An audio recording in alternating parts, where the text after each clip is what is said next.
It's LV Europa. Whatever you do, make sure you do it in the toughest environment. Mac double. That's the only way we grow. Yo, roll call for them tough niggas who act inspiring. You can't hit the stage with my vets if you don't meet requirements. Heard you did all that work from the fifth to the first when I birthed your retirement. You hanging it up and it's still not enough in the toughest environment. Toughest environment, niggas will spit till they vomiting. Toughest environment, niggas will bring the piranhas in. Toughest environment, better be talking to scholarship. Toughest environment. Who the toughest, who the strongest, who the smartest? Hitting the stage, PowerPoint, and I'm going through papers regardless. Listen up, got a point to prove, but I'm moving on, cause you niggas retarded. Toughest environment, only up make you a target. You don't want that smoke, shit you body last week, run down on the whole Christina clash with the pop. Oh my gosh, I think you the GOAT, no rigmarole. Still take total control, just put my shit at the top of the pole. For toughest environment. Listen, just get it, I'm still past a minute, I work every minute, and maybe I'm on with Chris and his thoughts, and I thought you should know that this ain't a scrimmage. And I'm shaping you right, molding you tight to be in the image of toughest environment. Yo, roll call for them tough niggas who act inspiring. You can't hit the stage with my vets if you don't meet requirements. Heard you did all that work from the fifth to the first when I birthed your retirement. You hanging it up and it's still not enough in the toughest environment.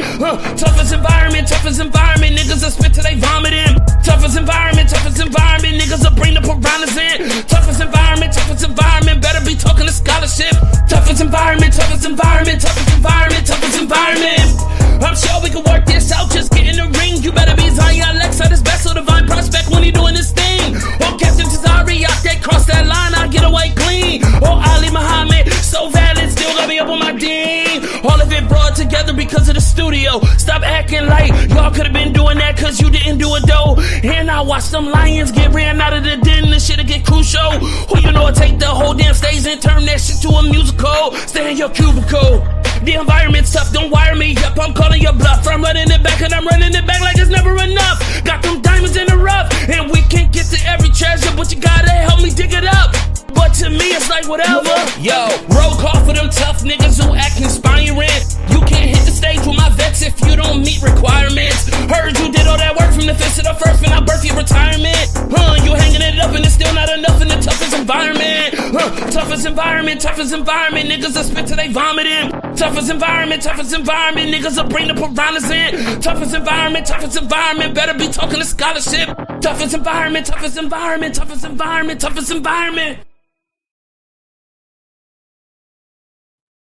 Man, y'all already know what it is, man. When y'all come up in here, you know this is the toughest environment to be in.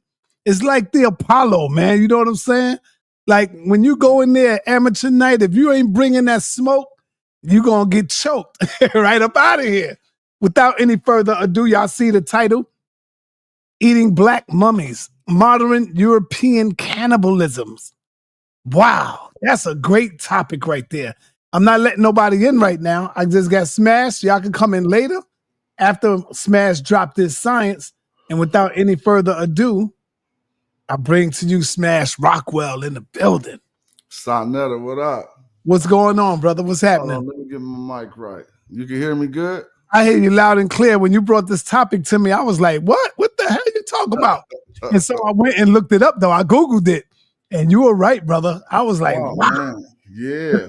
This stuff, man. There's a lot we're going to talk about today. But what's been going on? Fill me in, Saul. What's popping? Hey, man, I'm just trying to get back on track because I've been missing in action for like damn near a year. You know, and I'm just trying to get my stuff back on track. They still got me a little bit, not a little bit, I would say a lot. They still got me blocked a little bit, I could tell. Yeah. And so I'm trying to get it back on. You know, a brother with over 200,000 subscribers is nowhere in hell you only letting a couple of my people get this message. You know? Yeah, they do that. Yeah, I remember you did that night show with Shaka Amos. Yeah. I apologize that I couldn't make it on that day. I just had a few things up. But Shaka went on and held it down, man. Brought out that information. Yeah. So I'm just trying to fight back and get back into the algorithm. And hopefully there open up the floodgates for me, man. Like they doing everybody else with the nonsense.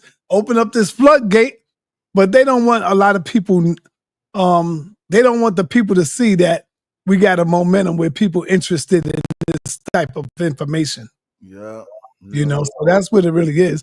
You know. Yes, sir. I understand. I want to talk a little bit about some stuff we don't know about mummies a little bit. Yeah, I ain't trying to rush into it.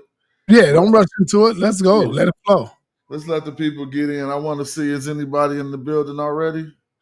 We got 131 people so far. Okay, there's some people in the building already. Shout out to the chat. I'm just tapping in. I can see it. In case y'all don't know, y'all always can tap into the Smash Rockwell channel where I ain't been on it that hard, Saba, because you know when the weather change, you got to get ready for summer coming and all this stuff. I'm trying to get I did my spring cleaning yesterday. Yeah, I did my spring cleaning and all that, man. Cleaned up the closet, you know, put the clothes away, pulled out the summer gear, all that. Yeah. Well, I got this building in Oakland. I've been trying to set up some little sets and studios up in that thing, and so that I could get the shooting there and then make it look like on the next level. So hopefully, you know, that be coming along soon. But shout out to the people for tapping in. Magi Archers in the building. You know, it's Black Egypt all the time, every time over here. That's what we teaching. We resurrecting, correcting the falsified history that they didn't put out on Kemet. But today we're going to have some fun talking about a few other things. You know what I'm saying? Mm-hmm. So let me get my screen right. All right. Go ahead. Hold it down. Go ahead. It's all good. All right, so let me go on and put me on the big screen for a minute, sir. All right, well, there we go. Shout out to the people. I'm going to switch monitors so I don't have to be looking to the left. So the video I do today won't feel hella impersonal. If I switch my monitors, put my presentation to the left. Now, what's up? At least I can look straight. What up with the people? What's been going on? I hope y'all hear me. Let me know y'all can hear me cool. I don't see that mic. I see Ron Green. I see H. Millette, Immortal Dragon, Taylor Gordon. Let me know if y'all got a good live feed on Smash Rockwell right now before we get into this. Man, we got a good, you nice and clear. Okay, cool. You clear. Now, I'm just going to start busting heads from the top. All right, we're going to talk about mummies, right? And what I want us to understand and what I'm teaching, it comes from an overall investigation of the ancient Egyptian Black reality. You hear that term cited by me. You hear Brother Reggie say it. The first person I heard coin that term was Professor Dr. Sandro Capo Chichi in a document that he wrote to me discussing the ancient Egyptian Black reality. And so when we talk about it, you hear us talk about a lot of things. The most things we talk about is the Black people. Hey, Smash, real quick. Taylor Gordon, I see you said, can you bring back the Bible contradiction segment? We need that back ASAP. The people tired of hearing about the Bible. That's why I tried to fall back a little bit. But I love doing the contradiction. They scared of that. I'm going to get back into it. I'm going to do another show on that sometime, but I ain't too anxious to do it because people tired of the Bible stuff. So that's why you see me trying to mix it up a little bit. I'm sorry, Smash. I just had to address that, but go ahead. Oh, it's all good. Yeah, and we hear a lot of discussion about, we spend a lot of time talking about one aspect of the ancient Egyptian Black reality. I wrote a book. It's good. It's on, I was about to say it's on Google. It's on Amazon right now. It's called Black Like Osiris. You also could get a signed copy right on my Bandcamp. And to dig with some of the information we'll be discussing today is coming straight from a chapter in my book titled the same title of this video, Eating Black Mummies. And so, and modern European cannibalism. And so there's plenty of places we could start this discourse, But let's just start from the most obvious place. Historically and all throughout everything I know, things that have been used to slander Black African. One thing that has been used to slander Black African culture is cannibalism. I know y'all seen throughout y'all lives, I ain't got to reiterate that you've heard certain things about Africans being cannibals. The Romans being afraid of Hannibal's people because they were supposed to be cannibalistic. Just all of these little falsified rumors to whether who know how much truth it is to that or not. I'm not necessarily here to falsify cannibalism in Africa. I'm not trying to do that.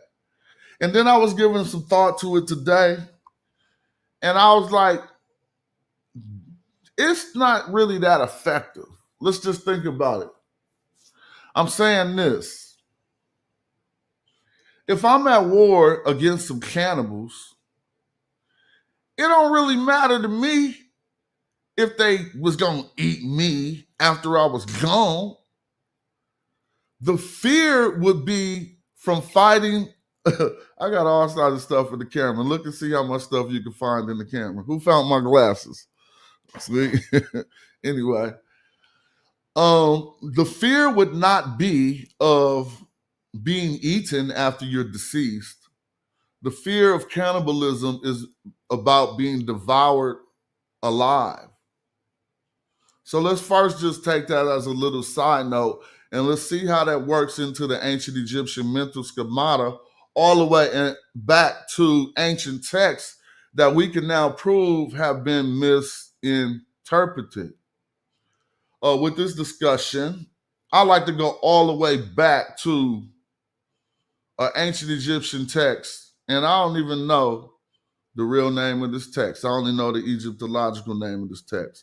I bet you nobody know the real name of this text. It's called the Cannibal Hymn. Haven't you guys heard of an ancient Egyptian text called the Cannibal Hymn? Well, just from the offset, from judging by the title, one would either believe it was a cannibal's song or a song to cannibals. It's the Cannibal's Hymn, right? But what we find out under further investigation, once you finally dive into the text and look at the grammar and how the text is put together, the Cannibal Hymn, and before I give you my conclusion on the Cannibal Hymn, let me offer a few other things to bring you to this understanding. Before we had all of these super weapons, particularly, we can go back to about the time when the small projectile missile was created in the bow and arrow.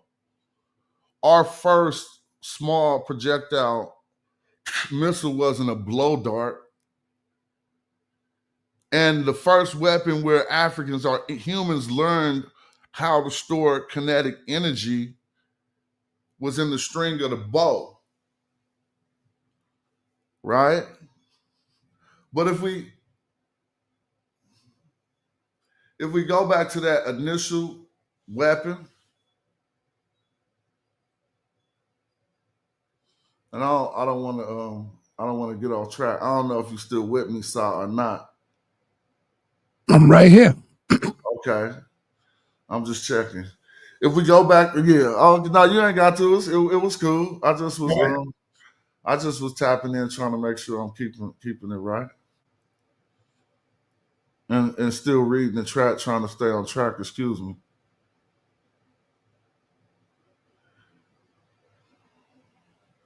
If you go back, and I'm sorry, pardon me, I'm reading the chat and I'm trying to keep up to speed. But I'm right here with you, so this is where I left off. If we go back to the creation of that initial weapon, which brought so much to mankind, it wasn't like the first weapon. We hit people with blunt force objects. But in our mental schemata, as we see from the earliest ancient Egyptian texts, that was not the chief way. I would say that would not be the chief way one would devour or rid himself of an enemy. All right. So the chief way, and if you take this to the hall of my eye, just take it to the hall of my eye and ask the question, what happens to one's heart if it's not lighter than a feather? Think about this. If a man's heart is not lighter than a feather, then it is devoured or eaten. Remember, we breaking down the cannibal hymn so people can keep along. A man's heart is devoured, eaten, thank you, by Ahmed. Now, I'm simply talking about metaphoric schemata, the way we compare things to another thing in order to get man to understand such analogy. And so when dealing with things like the cannibal hymn, what we'll see is in the cannibal hymn, where we read things like, I will eat the gods, I will devour. He's talking about when he goes into the afterlife, he's going to eat the Neteru. He'll devour their offspring, eat their children, and take their seeds. Y'all can say pause right there. You know what I'm saying? And eat their seed and their offspring. But what he's saying basically is, or what we're at is the height of devouring an enemy from that ancient Egyptian perspective, and we can see it all throughout the tales. It wasn't about, and now I'm about to kill y'all with what we learn is that in ancient Egyptian wordplay or in the African mental format, I keep saying schemata because that's how I read that in this book, and I'm just reusing that word. That concept survives to this day. Metaphorically, eating someone still exists in hip hop music. See, you get ate. For real. But these are things we don't understand, and this is why I'm going to do a whole little write-up on the wordplay of ancient Egypt and how some of these poetic license of the ancient Egyptians still survives to this day in African culture. And I talked to Egyptologists about this, but this isn't necessarily what I want y'all to focus on. I just wanted y'all to trip off how from modern Africans all the way back to the cannibal hymn, they was trying to get us to think that cannibalism was something, something to be scared of Africans for. So I'm about to share my screen, and hopefully I could do this like this. And we're going I'm trying to read the chat. Sometimes if I pause or do something, sometimes I might be distracted by the chat. I seen somebody ask, is the brother falling asleep? Definitely not. I'm up and I'm chilling. But I was reading some comments and kind of got a comment made me lose my thought for a moment. And I just, instead of babbling, I'd rather take a pause. So now let me ask you a question, Sa. A simple question that's going to lead to everything we don't know about this topic. Sa, what is a mummy? Hey, you on mute. You probably on mute on purpose, but I need some interaction. But don't even trip. Hey, I want some people in the chat to tell me right now, what is a mummy? And in a little bit of everything that we just talked about, you'll see how we're going to be touching back on a lot of that stuff. Somebody tell me in the chat, you think you know, then answer the question. What is a mummy? That's a good answer. Someone said it comes from the Arabs, but not necessarily, but I would take that as a good answer. All right, that's another good answer. Keon said a dead man wrapped in cloth. Pop Moses said, you the teacher. Shout out to you, Pop Moses. Yeah, I guess I'll be the teacher for right now. Well, I wanted to get your answers, Pop Moses, because just like most of our people are putting up, somebody put desiccated and wrapped in human remains. A corpse that is wrapped. All of us who think that that's a mummy, that is the Hollywood definition of a mummy. Literally, that's not what a mummy is.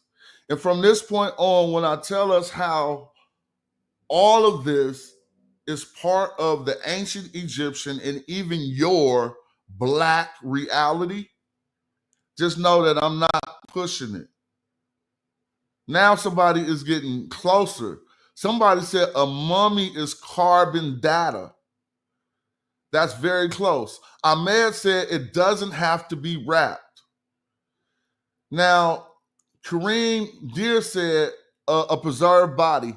All of you are answering correctly. But when no ancient Egyptians ever heard the term mummy or anything like that. But as the term comes out of Persia, all right, and if you wonder why I have these black rocks on the screen and it says black mummies, it's because this is exactly what is in the root of the true term for mummy. Now you get in there, Keon. Mummy is black gold. But let's see why they thought that. Mummy comes from a Persian term, mumia. M-U-M-M-I-A. Then the A falls off and we just get mummy. It comes from mumia.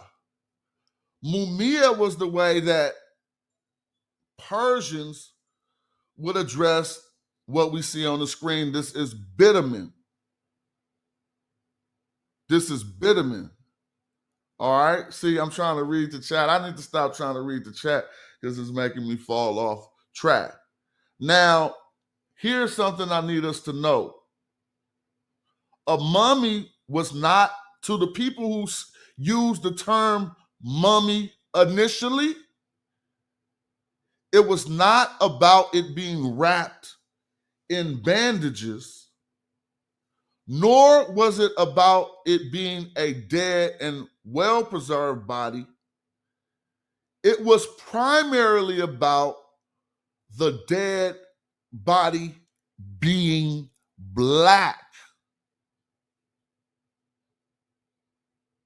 I repeat, it was primarily about mummy means that we have bitumen painted on a carcass.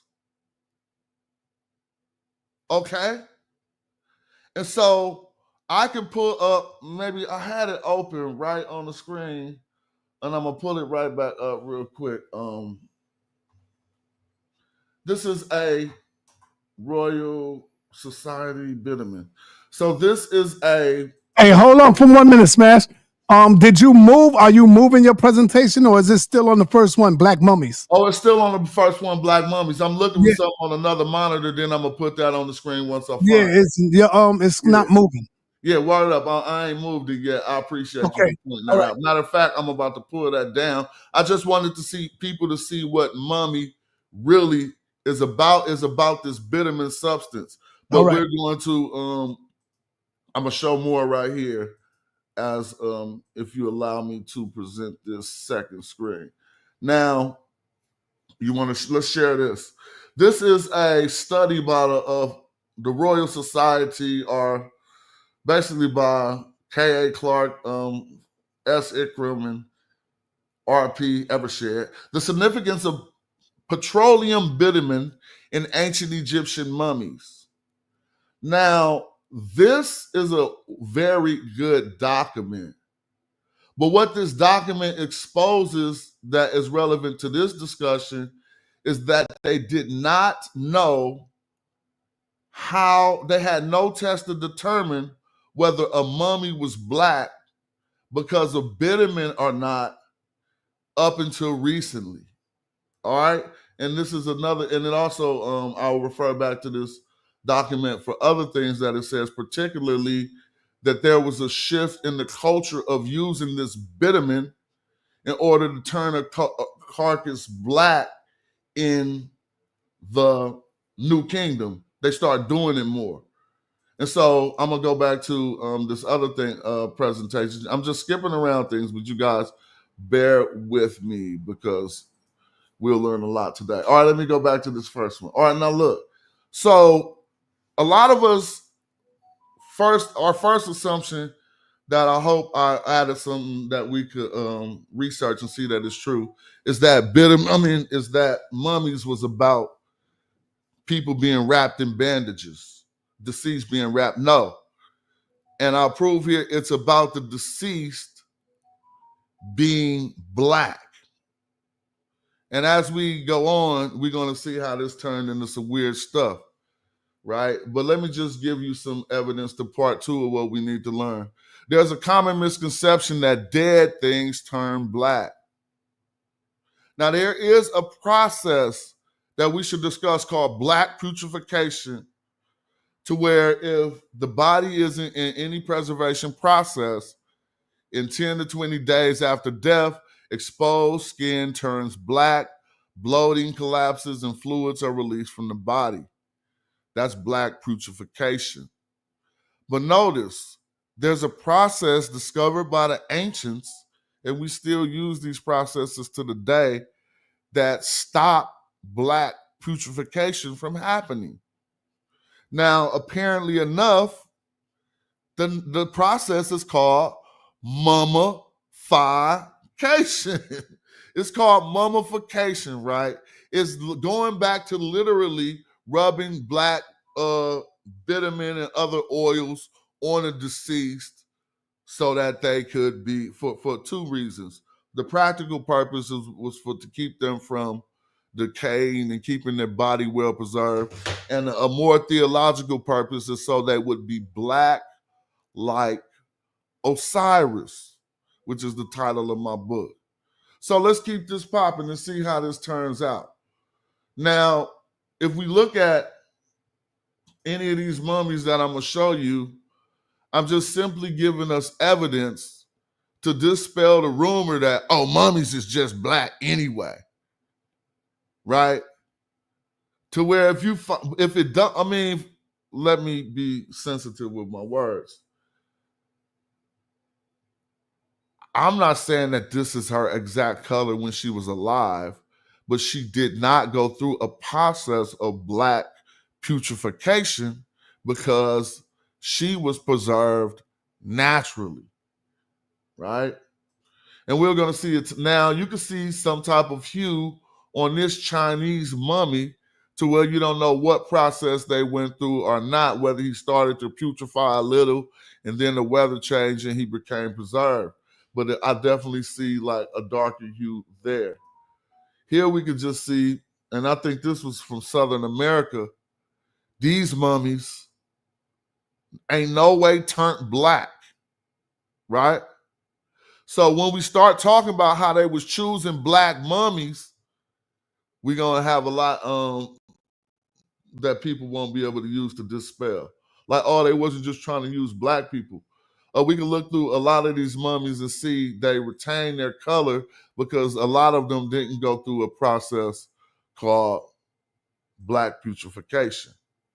So I'm going to stop sharing my screen and then come over here to my book. Right?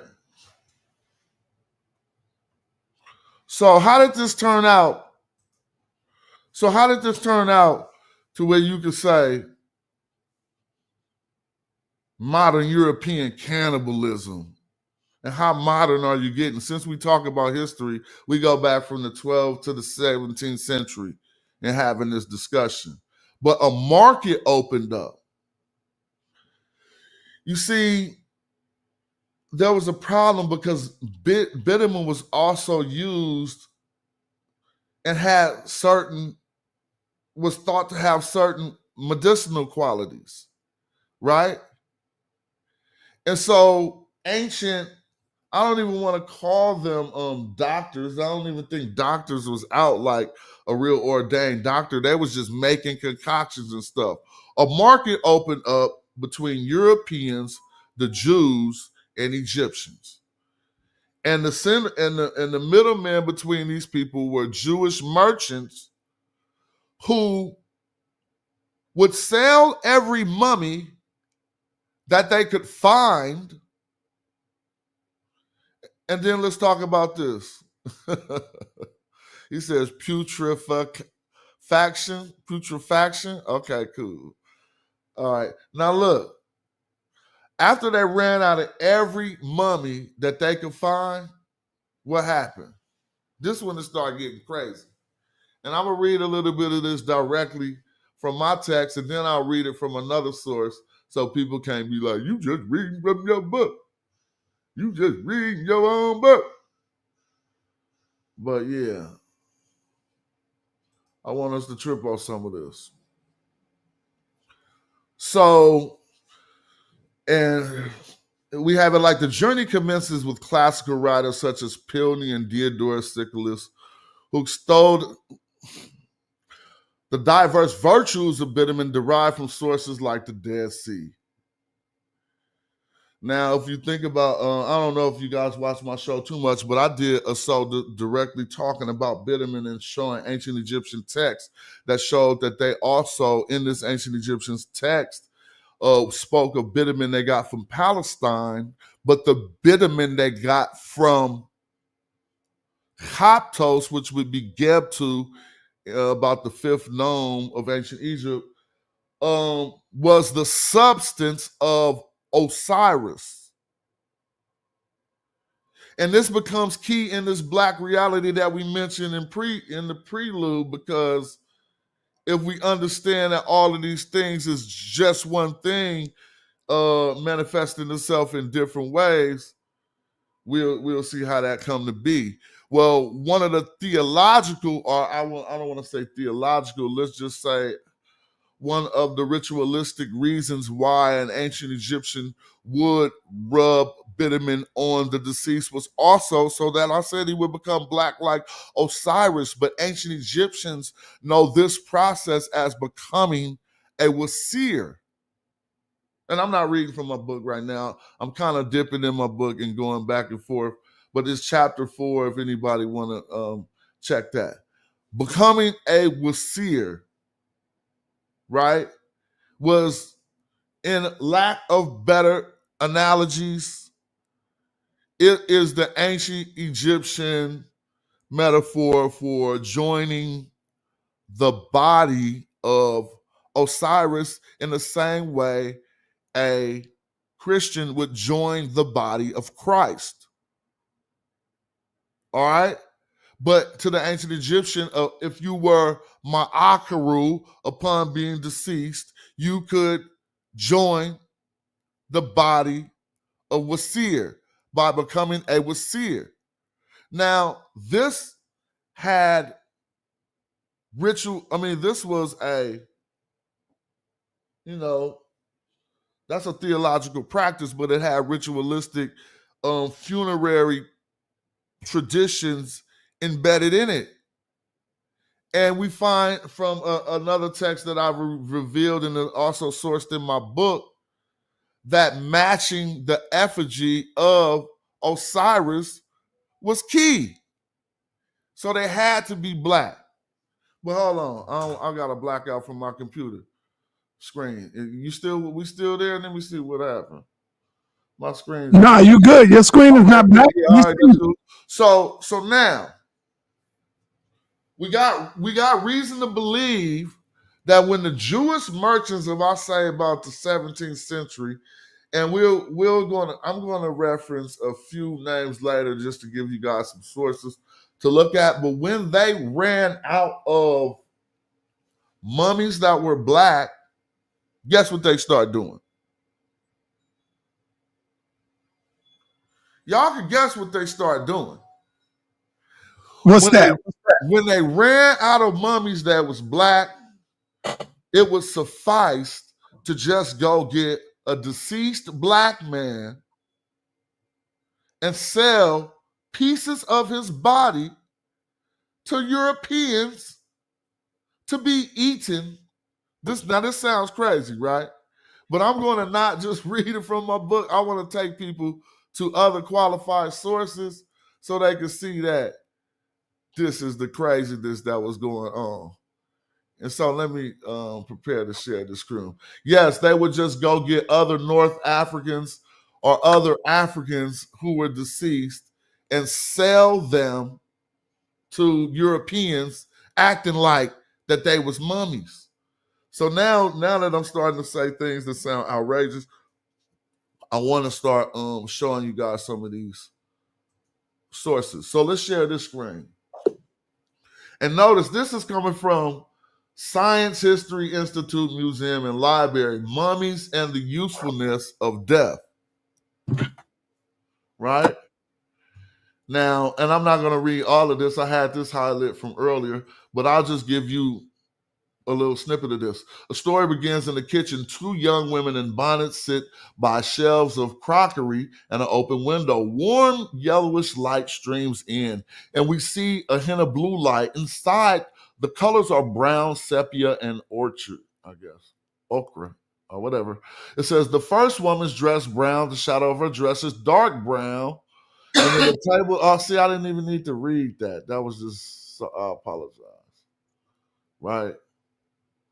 So I'm skipping on, so I won't do too much extra reading. Scholars believe he relied heavily on a popular pigment of this time, mummy brown, a concoction made from ground up Egyptian mummies. So she's just walking into this theory slowly, showing you that this artist got his brown color from ground up Egyptian mummies, right? It says from the 16th to the 19th century, many painters favored that pigment, and it remained available until the 20th century. So until the 20th century, you could get paint pigment that was made from ground up Egyptian mummies. But it's going to get a whole lot worse, right? And I'm going to skip through all of her easy stuff. Let's go to the gross misunderstanding. It says the eating of Egyptian mummies reached its peak in Europe in the 16th century. Mummies could be found on what? I don't know that word. Man, I gotta Google that. Some type of carry shells. Apothecary. What is this? Apothecary. I don't know, maybe y'all knew that word. Apothecary shelves in the form of, but now apothecary is a person who prepared and sold medicines and drugs, right? But it's going to get worse, y'all. It's going to get so much worse. And she's going to try to play it off in the way she wrote it, but I wrote it into my book. So apothecary shells in the form of bodies broken into pieces from ground.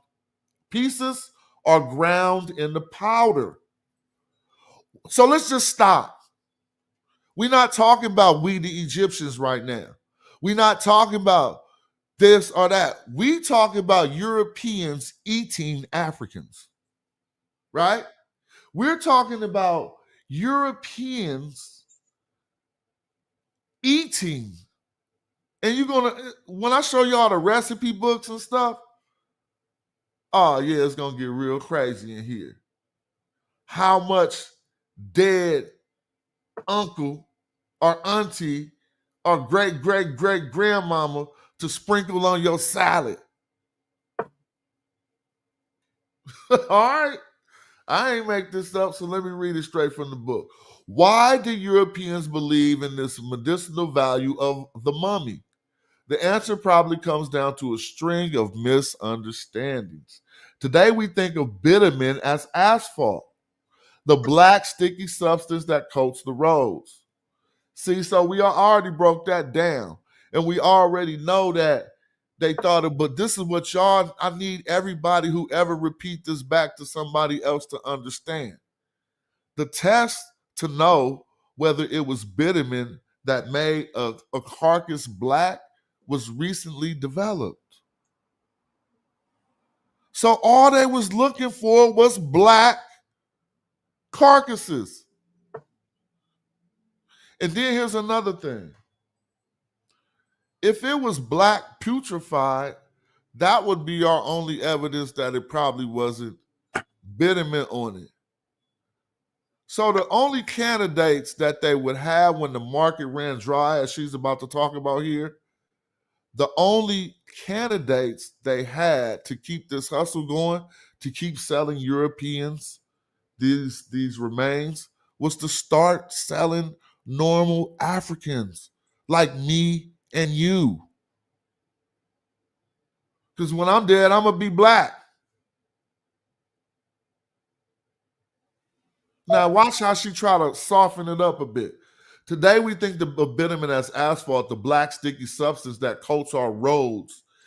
So if you ever seen the dark streets, you know you got some streets that's like, they like gray. But then when they came out with the new streets in like the 90s and then they start coming with these dark black streets, that asphalt is bitumen. It's bitumen in those streets that make the streets black like that.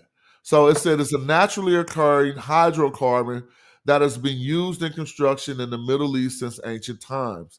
The book of Genesis listed as one of the materials in the Tower of Babel.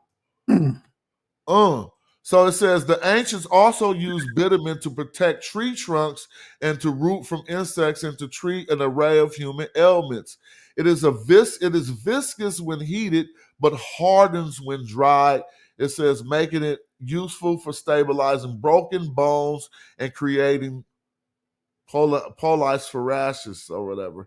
It says in its first century text, Natural History, Roman naturalist Pliny the Elder recommended ingesting bitumen with wine to cure chronic coughs and dysentery, right? Dysentery, it says, or to combine it with vinegar to dissolve and remove clotted blood. Other uses included the treatment of cataracts, toothaches, and skin diseases. So she's trying to show a misunderstanding that Pliny was just saying, let me just break down what she's going to be like. Pliny was just saying use bitumen, but they couldn't find bitumen anywhere anymore. The only place they could find it was on dead mummies, so they had to start eating the black people.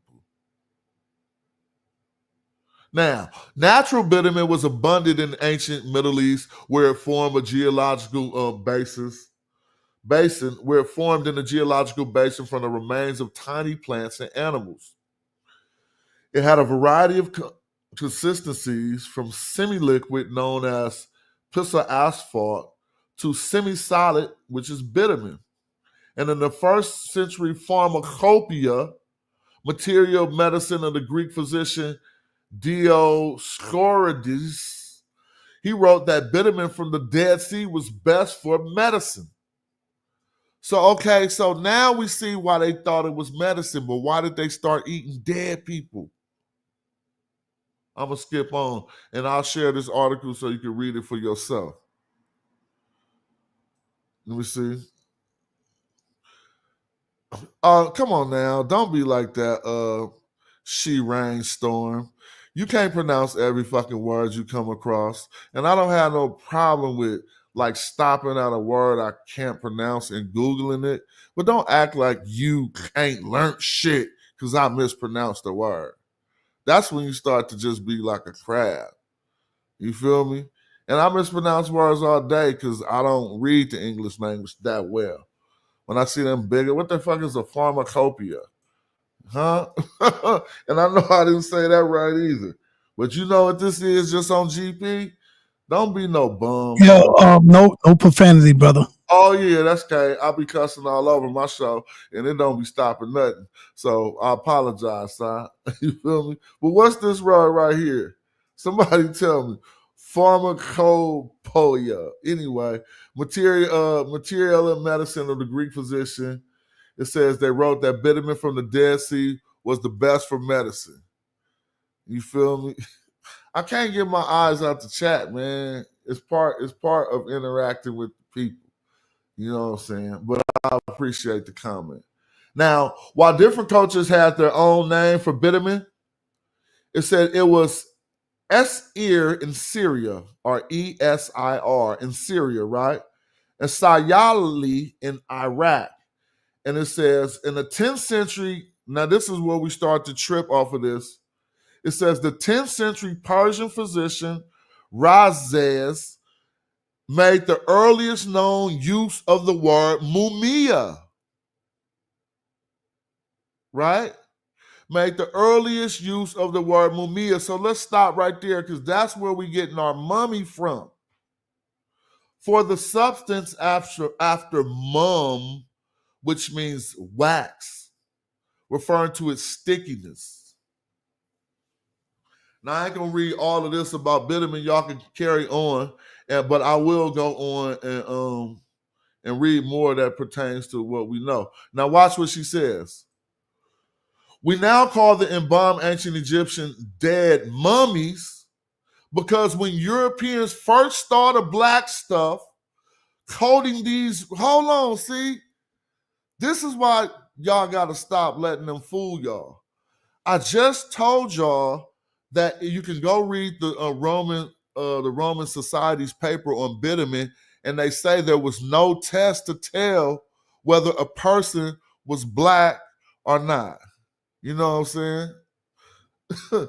It says we now call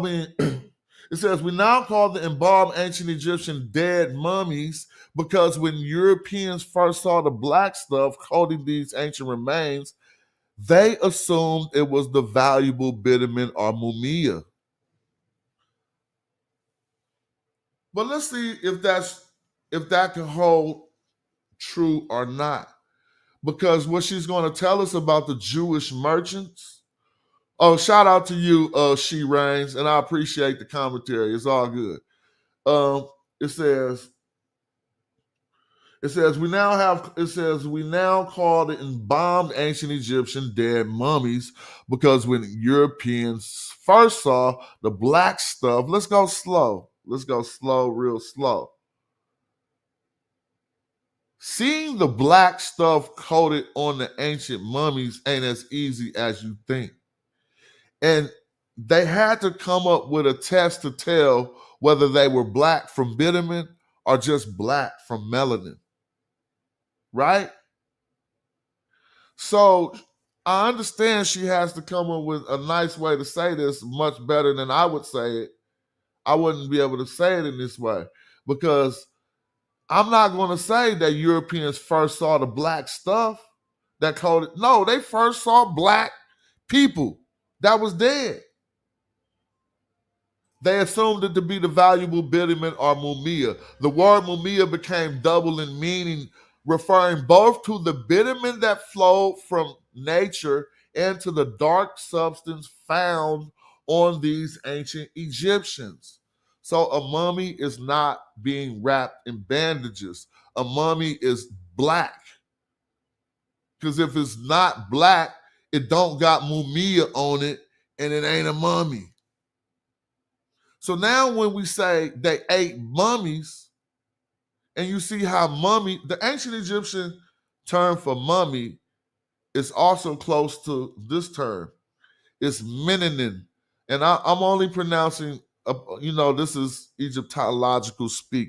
It's not the way they probably said it, but they only left us the consonants. So they left us an M and 3 N's. So to prove it, if I just came right here, oh no, I'm on the wrong screen. If I came right here, maybe, no, let's see what happened if I can do it right here. I mean, it's not to prove it, it's just to help you learn with me because we learn this stuff together. Is the screen changing? Yeah, it is changing. Now, I just went to an ancient Egyptian text corpus. And this is what I mean to show you. When I click this right here and go MNNN with 3 N's, it's going to take us back to the term of scrutiny. It should. See, asphalt or resin pitch. So now when we see this and we read the glyphs, we automatically know they're talking about bitumen. We know because we see melanin, and we also see a mineral with three lines. Not to go too far, I wanted us to trip off how it still started with the M for some strange reason in ancient Egyptian times. So I wasn't trying to romanticize the people, right? When I've been talking about like Europeans eating black mummies. Matter of fact, let me continue, because I didn't allow the scholar, and you can read it all in my book with these same sources that I'm reading for you today. I did not allow the scholar to talk about the Jewish merchants who were the intermediaries between the Europeans and the Egyptians, who would then start faking, they would start faking the mummies. Right? So let me get to that part.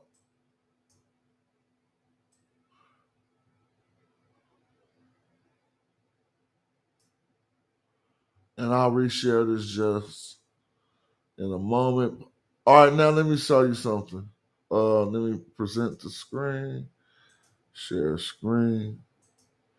And people be like, yo, we just chilling. Like, shout out to the sister who a teacher in the chat, and she was keeping me on course. And you can help me with it, whatever I need in that regard. But I'm really not a trained teacher like you. You feel me? I'm just an independent researcher and a person who like to share information. And some of the flaws I have can't be corrected just because you put up a comment. I'm saying, so sometimes you can contribute in ways like join our Magi Archers group and get us on point and help us get what we need. It ain't never nothing. It's all good. But this is what I'm talking about here. This level of blackness right here, you can pretty much know that we see that it's a substance.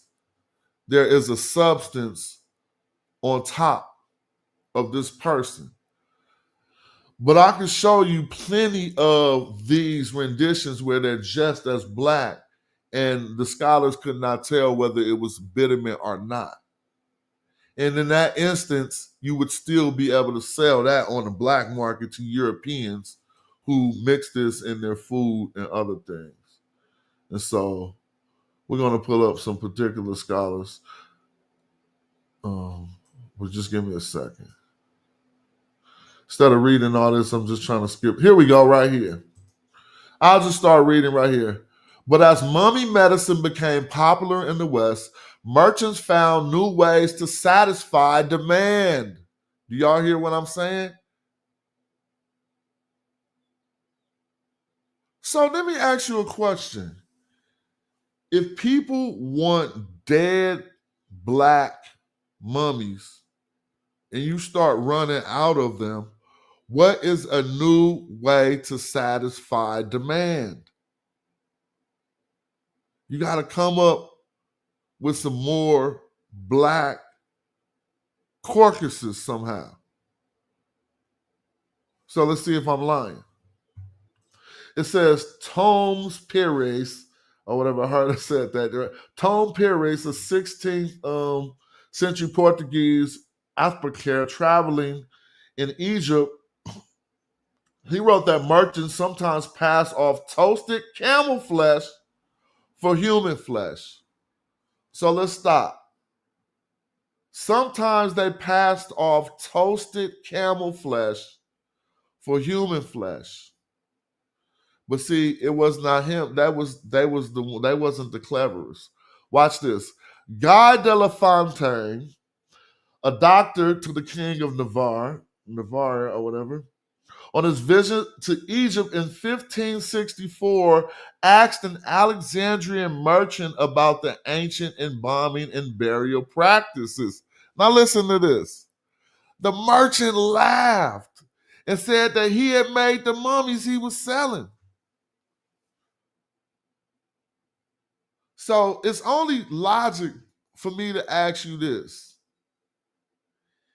Either when he was making these mummies, he was making them from already black corpses, or he was finding another black substance to rub on them to make them look black so that the people buying them would think that they was dead black mummies.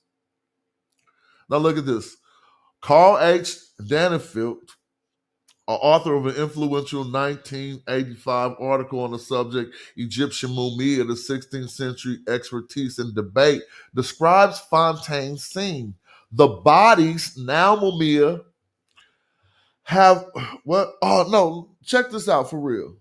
The bodies, now mumia, let's slow down because remember, this is the word for bitumen, which is, now we know this is our word for mummy. You just take that A off, you got mummy, basically. Mummy, you know what I mean? But look, the bodies, now mummy, had been those of slaves and other dead persons. Let me slow down and stop. This is a quote from Carl Dannefield that said, no, they wasn't even selling them ancient Egyptians. They were selling them slave dead bodies. That's why on footnote number, I think it's footnote number 39 in my book, I put, on this footnote, I put, what's in the bodies, we're going to talk about it. On this footnote, I put, so basically, it just had to be a dead black something, and you could sell it. The one dude tried to burn camel flesh. All right, let me see. It says the bodies now memorial have been those of slaves. Do y'all see this? Had been those of slaves and other dead persons, young and old, male and female, which he had indiscriminately collected. The merchant cared not. Now I need to show y'all that this was a Jewish practice, so you won't think I made that up. The merchant cared not what disease had caused the death, since when embalmed, no one could tell the difference. Man, we could go so far with this. I said we were going to start going into their cookbooks and see how they suggested you grind up the black people, the dead black people, and put them into your salads and stuff. So let's read this. You think I'm making this up? So let's go. A local remedy. An authentic Egyptian mummy begots fraudulent ones. It says a medical shift occurred in Europe that made the trickery less necessary. What was the trickery? It was tricking people to think other dead black people was actually bitumen based. That's why I started with the Royal Society's document that showed you couldn't tell whether bitumen was what caused the person black till they developed these tests in the recent 20th century or whatever. So there was a growing fondness for medicines made of often local, recently dead human flesh, bones, secretions, and even excretions. That's disgusting. Scholars now refer to human-derived drugs generally as corpse medicines, which in early modern Europe included blood, powdered skulls, fat, menstrual blood, placenta, earwax, brain, urine, and even feces. Richard Suggs, author of Mummies, Cannibals, and Vampires, The History of Corpse Medicine from the Renaissance to the Victorians, writes, for certain practitioners and patients, there was almost nothing between the head and feet which could not be used in the same way. Oh man, this is so crazy. That's why this is the most untalked about subject, because we got them. Y'all sat there and lied about all these African cannibals, and y'all put it in all kind of movies, all kind of books. But then when you do the homework, you find out that the evidence show it was the other way around. That's a shame. They got it as a remedy for seizures. But I want to get to where they putting it in their food.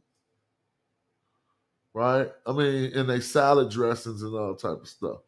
And I'm not intending to be vulgar. I do want to I want to work the content properly and bang it into your head that this was not an African practice. This was a European practice. But historically, they just flip it up and then they do stuff and then they say you did what they did.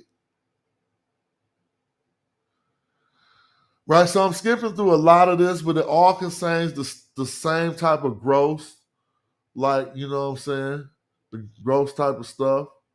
But I want to get down to a particular reading where they start to, is a person named Julius Culpeper, I think his name was.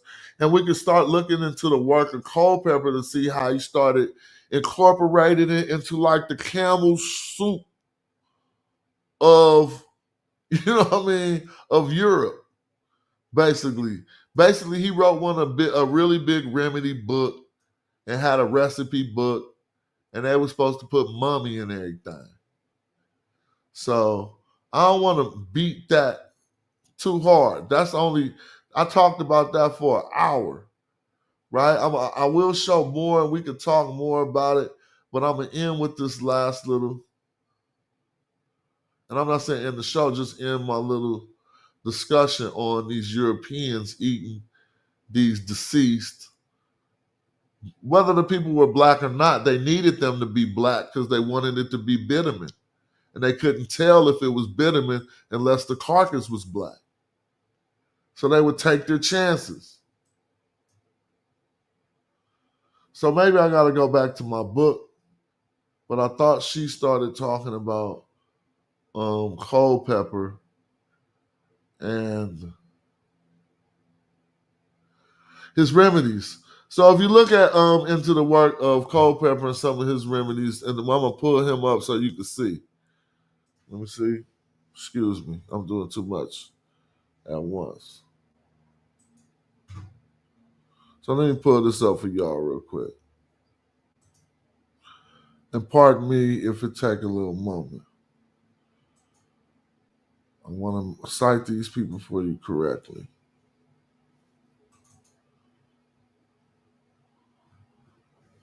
Right? And shout out to the people in the building. If y'all even watching this, I appreciate y'all. Let's see where we could go with this. This is what I'm looking for right here. I want to show you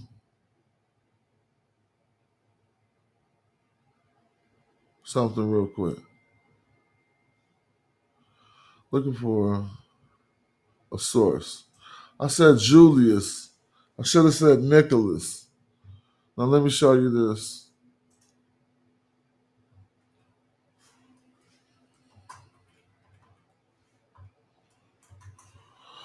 Julius Culpeper, Nicholas Culpeper.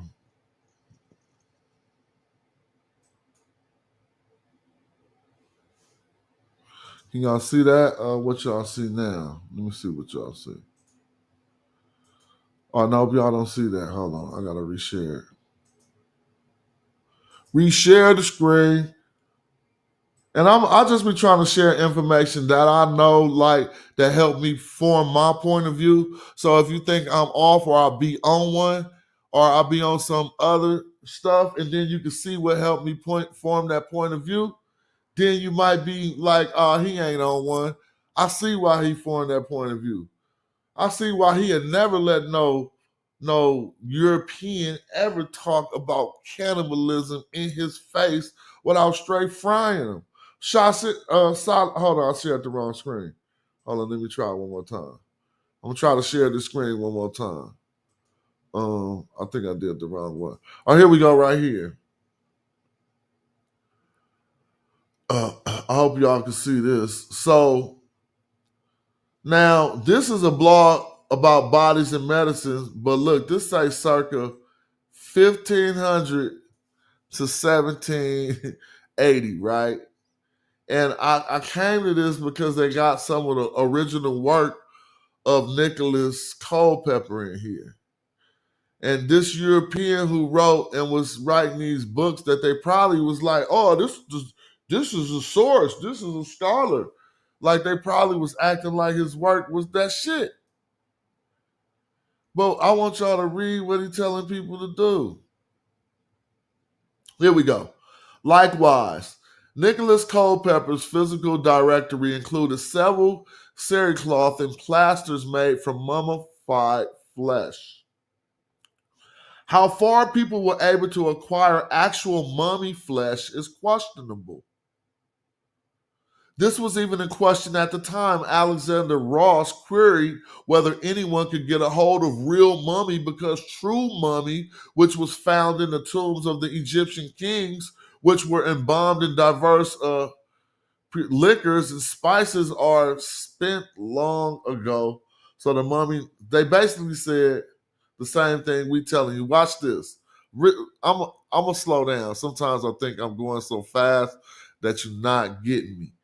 Please get this. This is his quote. He said that how far people will go to acquire actual mummy is questionable.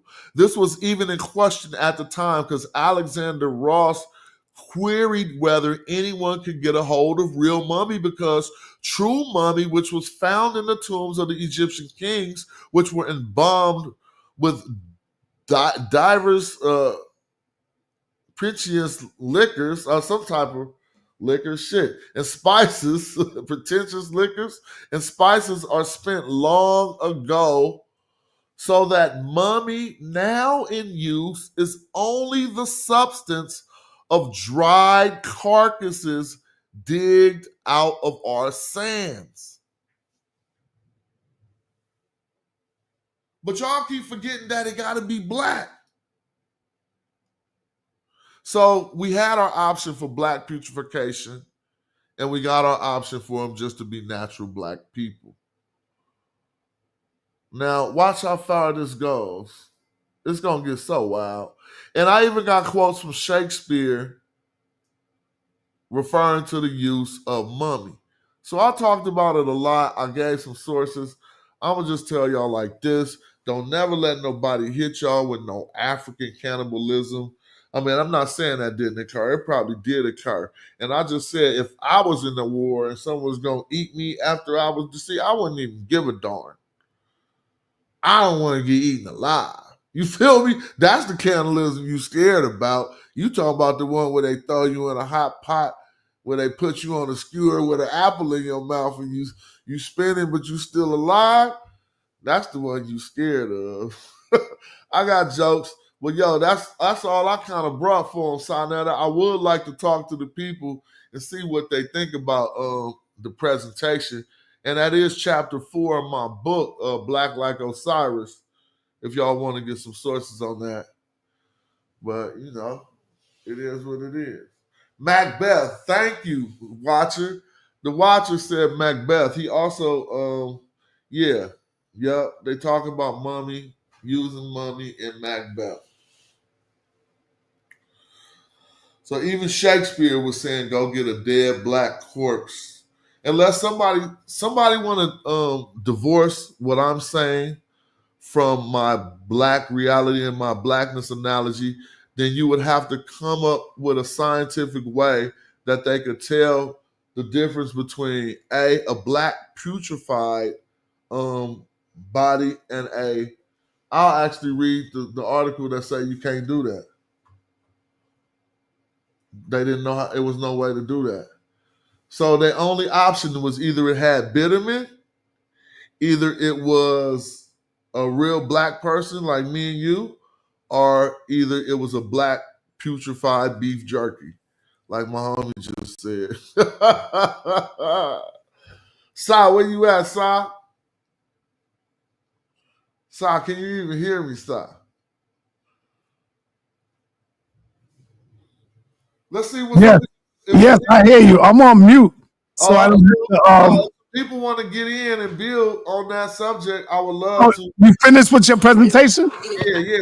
We only had an hour for them because it wasn't nothing you want to talk about for too long. It's kind of disgusting, you know what I'm saying? Yeah. So let's drop the link, man. People gonna be scared to come in and build on that. Nah, we chilling. It's a nice build. It ain't too much conflict in this build. Okay. Y'all can feel free to come in. I'm gonna go look. This is what I'm gonna do real quick. Just put this on dark and go run and grab a water. I'm just running downstairs to grab a water. I'm gonna come right back up. All right, y'all. The link is in the building. The link is pinned. Let's get it in. If y'all wanna ask Smash a question, let's get it in.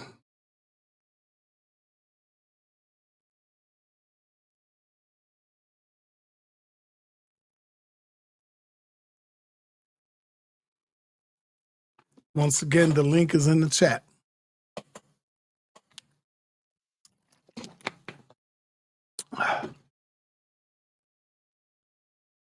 Rebel Rastafari. What's up, Rebel?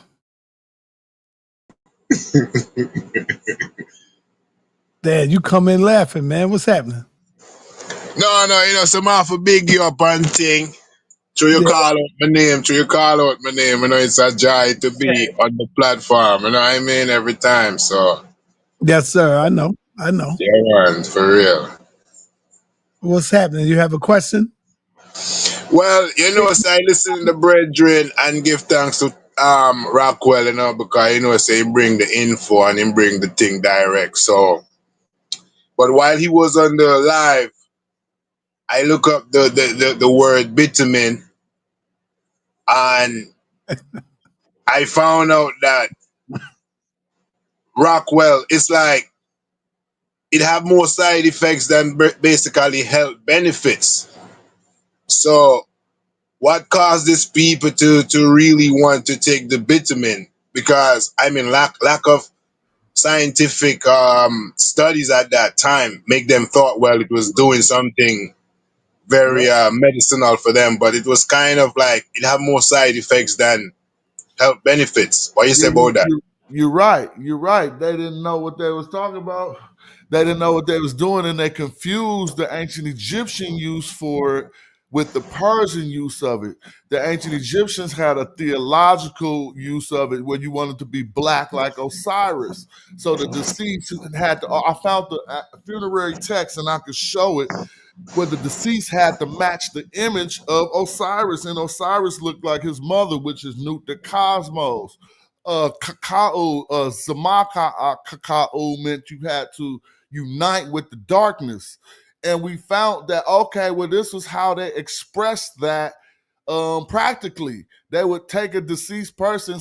If you was already as dark, I think they probably wouldn't go through that practice, but they would rub this bitumen on the deceased. Yet the Persians were the ones who used it and rubbed it in their wounds and stuff. So confusing the two, they confused what the ancient Egyptians did with it and what the Persians did with it and came up with their own pseudoscience. Normally, we could call bitumen basically the tar that basically binds the roads, and they say a lot of exposure to it when it's heated, it's like, you get respiratory disease, you get skin problem, and most likely it's a carcinogen that causes skin cancer and all this stuff. So it's nice to learn from the eye, and you had me looking up the information while you were on there, because some of the stuff you were saying you never heard of. So and it's right there on Google. So when you go look it up, it's nothing far from what you were saying, and everything you were saying, I think AI was hearing you and just put everything in line, because everything you were saying, it was right there easily for the people to understand. So we give thanks for the info and we give thanks for the energy, Bless All right, well, let me ask you a question. If we step back from the conversation, you know how they say you can't see the trees because of the forest. If we step back and take a bird's eye view on this conversation, you know how they misuse the act of cannibalism and kind of put that jacket on a particular people when you can see evidence that that's one of the jackets they wore. What is your commentary on that?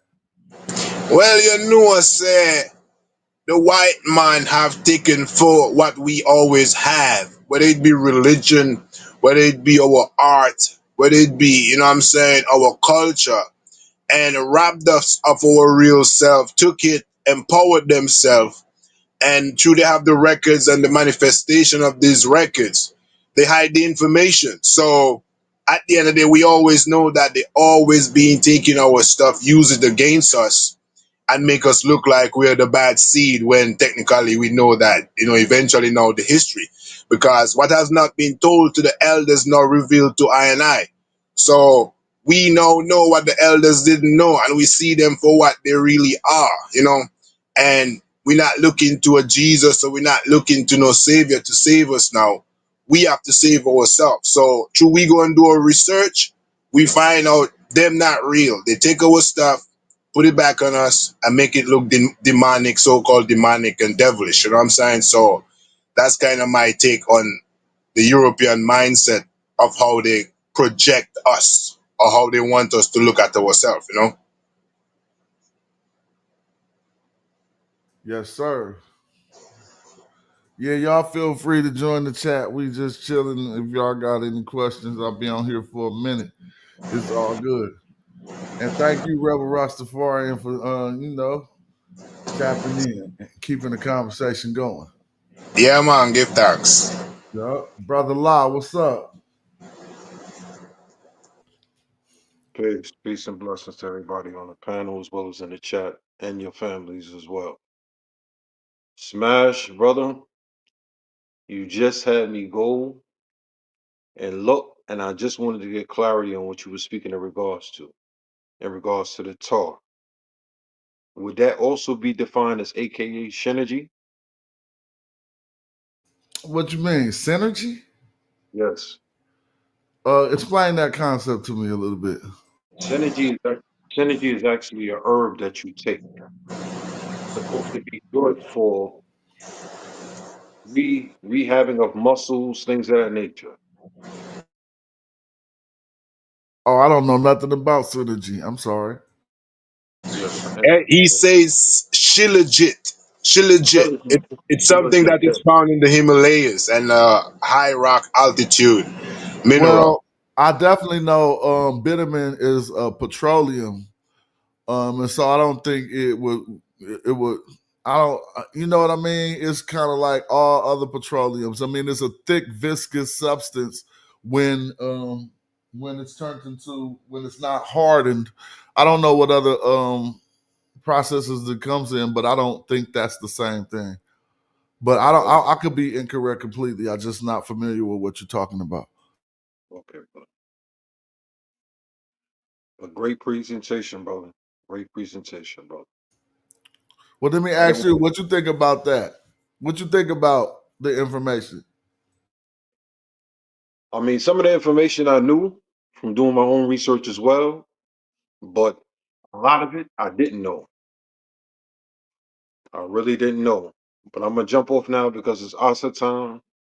I gotta make salat, so I'll jump back on after I finish making salat. Peace and Word up, blessings. peace.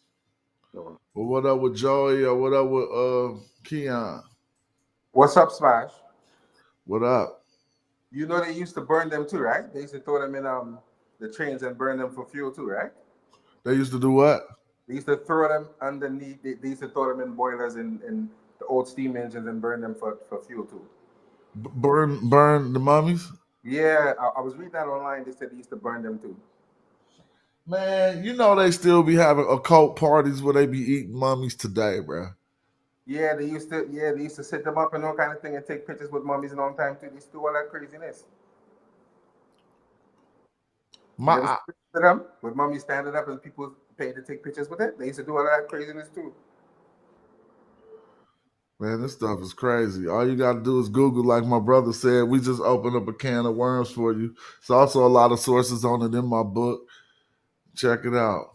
Do you also said that they did some documentary stating that African people are outraged because they're holding the remains of the ancestors in museums?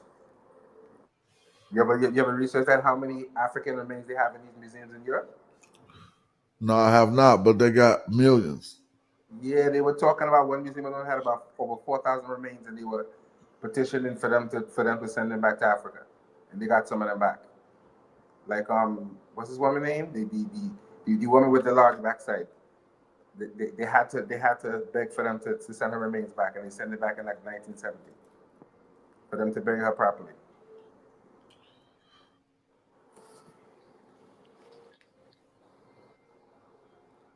You hear me, Smash? I don't know. I mean, I'm just learning. Yeah, they call her the Hottentot Venus. You know the story. I'm learning from what you're telling me. You never heard that story about the woman they called the Hottentot Venus who had a large backside and how it was misused? Oh, you talking about Venus Hottentot, bro? No, it was a woman from the Hottentot tribe who was in Europe during like the Yeah, that's what they called her. That wasn't her name, but they called her that. Yeah, and he just got those remains back in like 1970 something. Yeah, man, that's the craziness. And we the cannibals, right? We the psychos, right? Yeah, I know. That's all the craziness. All right, man. What's up with Keon?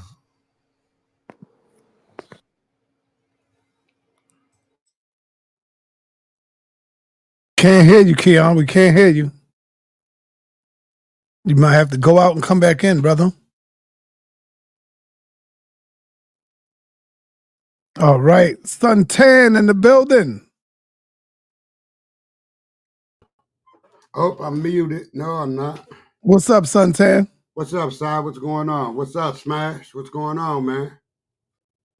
You see the title? Peace. Yeah, I see the title, but you know, I kind of came in a little late on the thing, but I do know if I haven't seen Smash in a few months, so this is my analogy on Smash. If I haven't seen him in a few months, that means he didn't gain 3 months more of knowledge that I can appreciate.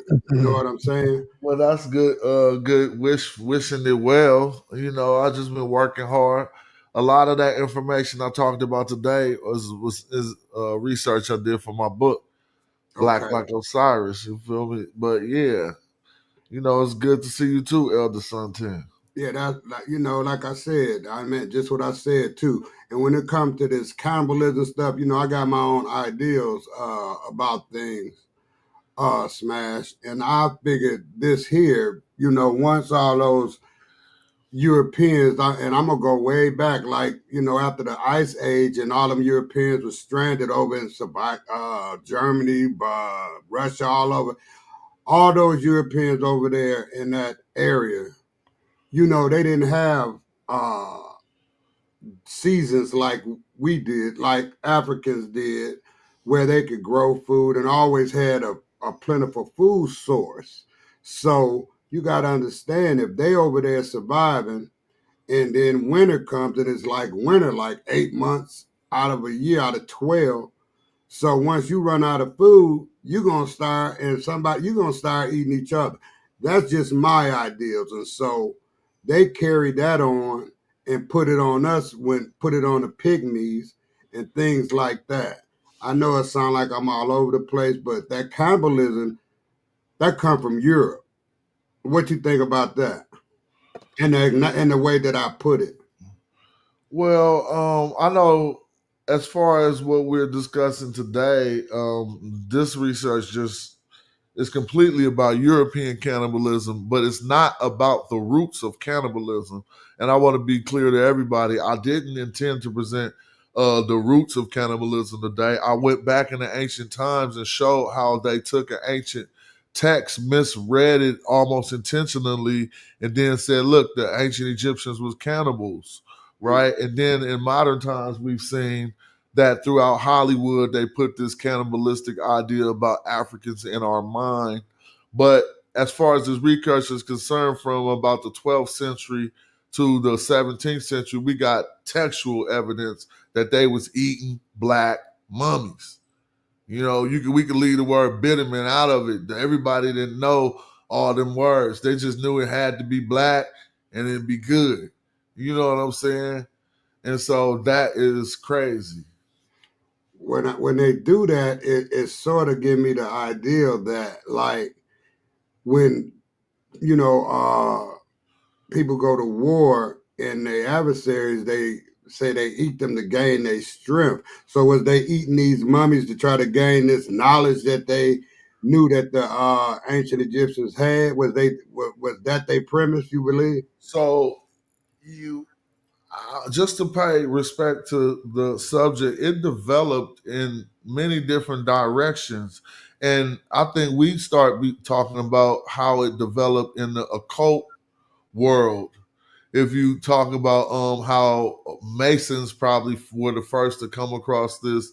I mean, I just said the quote unquote word Masons, but some people in the occult were like come across this information first and thought that they had straight magical, ways to get magic. You know what I'm saying? From eating mummies. Like all of that text is there. I didn't talk about it much because it was gonna get much more pseudo, but yeah, they was thinking they could get the power of, just like you said, the power of the Pharaoh, you know what I'm saying, by consuming his Yeah.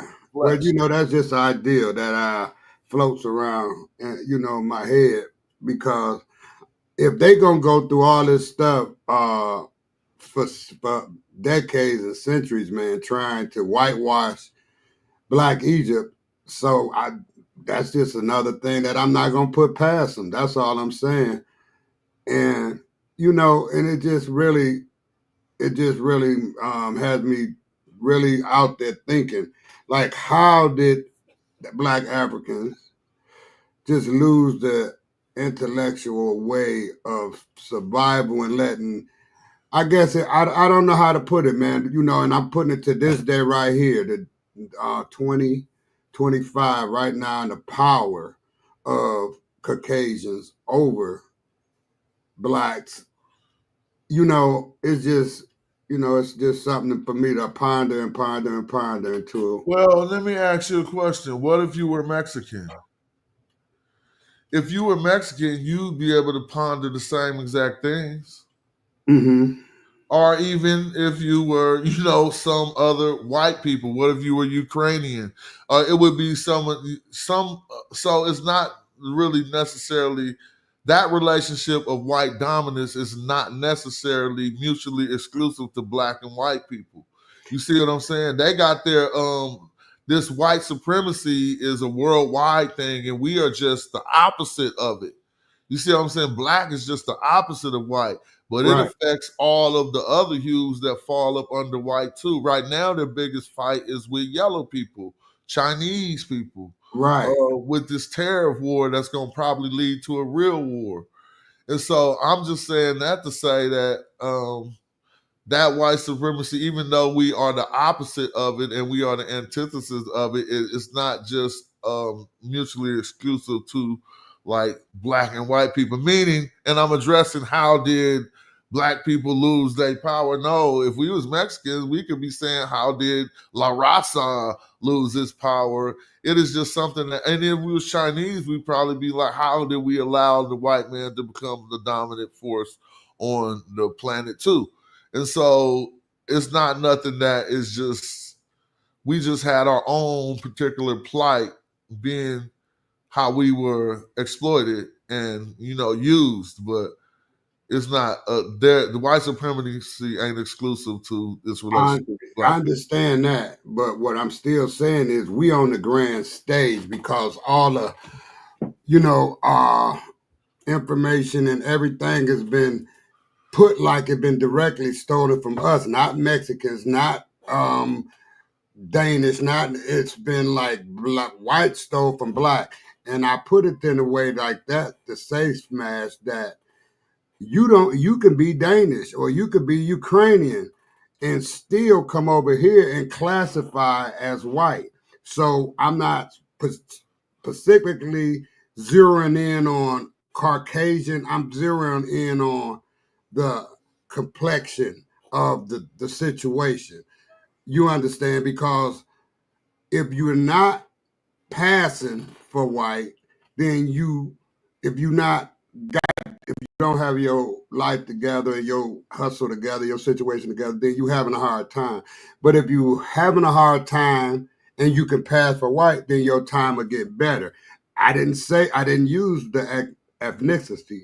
I used just the complexion of it because Chinese people, they put on the census white. These Arabs, they put white. You know, if you can pass, then that's the standard. So when I think about it, and I say, well, the whites then made a move, whereas it's just so dominant. And I wonder what that we just stood around and let it happen.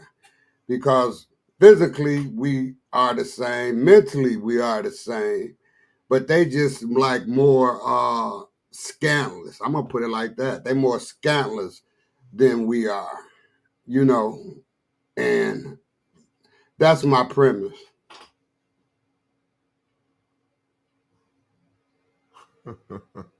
Yeah. I hear you. I was reading Mandika. What's up with Mandika Mally in the chat? But I heard all your words, and I can't find anything to disagree with. I think we agree. You know.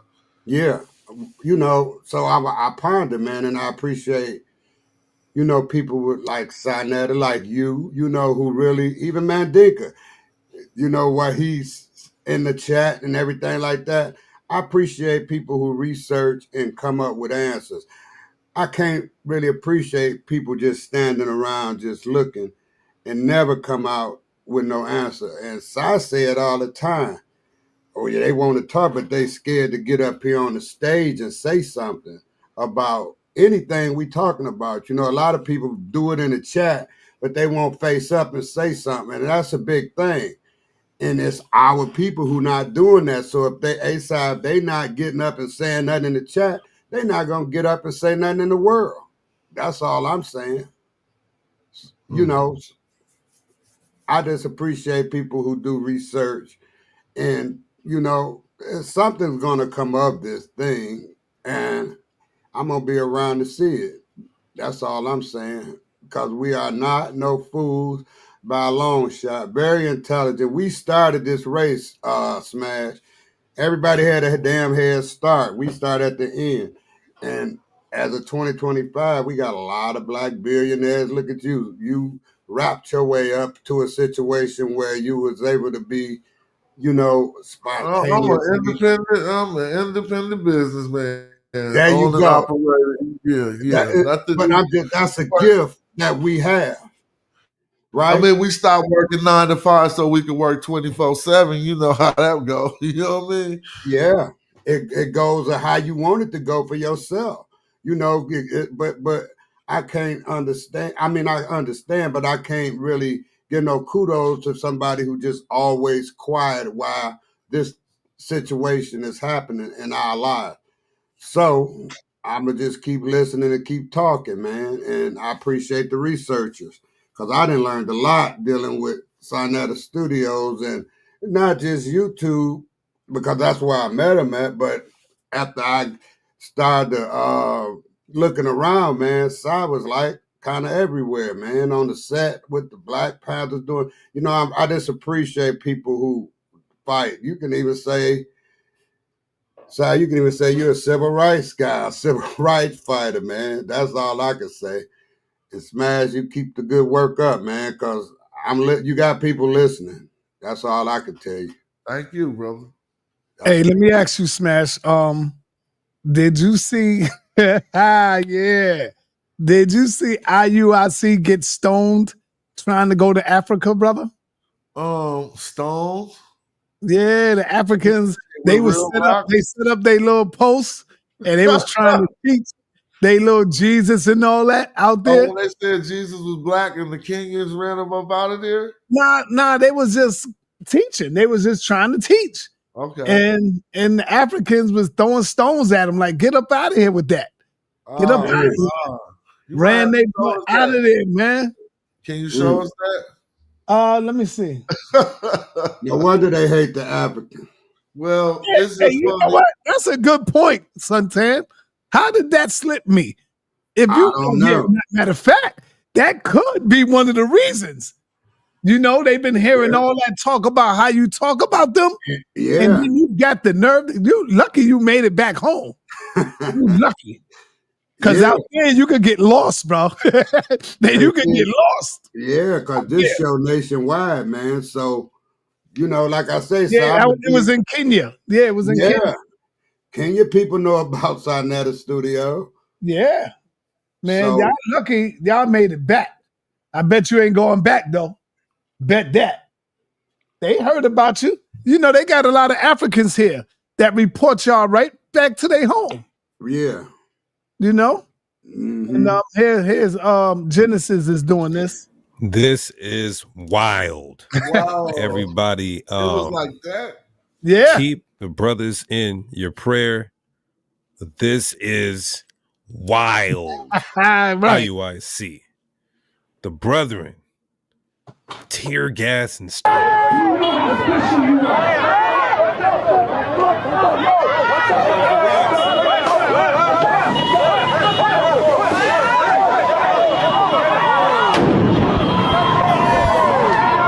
God damn, dog. What? Who hit him with these chumps? And who hit him with that? I think IUIC. That's IUIC, the purple dudes. Wait, let me ask you something, son. You said the people was coming at him. But they got hit with some tear gas. No, that's the people back. Man. Watch, look. Gets tear gas and rocks thrown at them by Hamites. Wow. Beat your ass and hide the Bible if God watching. First and foremost, giving all praises, honor, and glory to our Heavenly Father, Yahweh. We do so by Shema Mashiach Yahushai. Not rejoicing. I don't know if any of the brothers got hurt or not. The fact that this did happen, pray for the brothers out there. Also, to let this be a telltale sign, because the Bible does say that we need to focus primarily on Babylon, Mystery Babylon, meaning the Americas.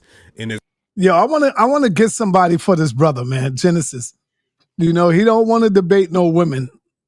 Because the reason why they don't debate women, because they know they don't want to get trashed by a woman.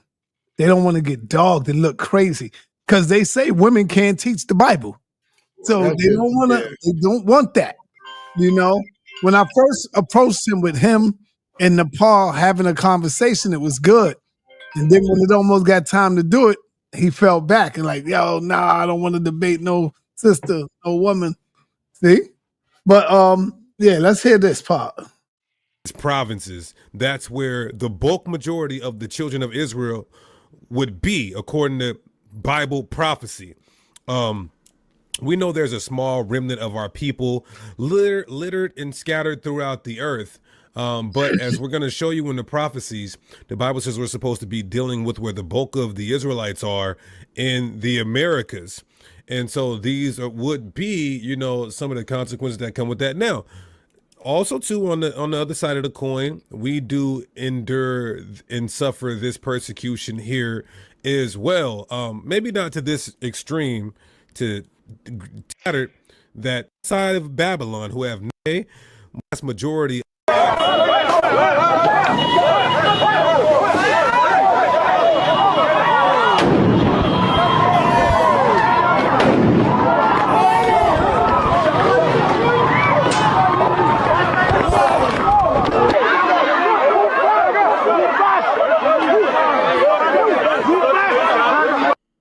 See, it's the citizens getting them up out of here.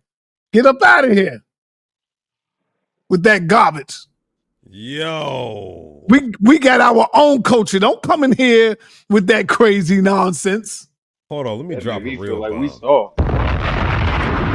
Results.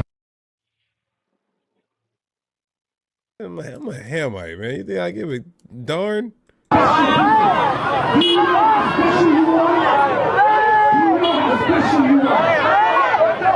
You seen him? You see the one right there with the yellow shirt? He picked up a rock. Let's go back. Let's go back. He picked up a rock. Getting ready. There you go.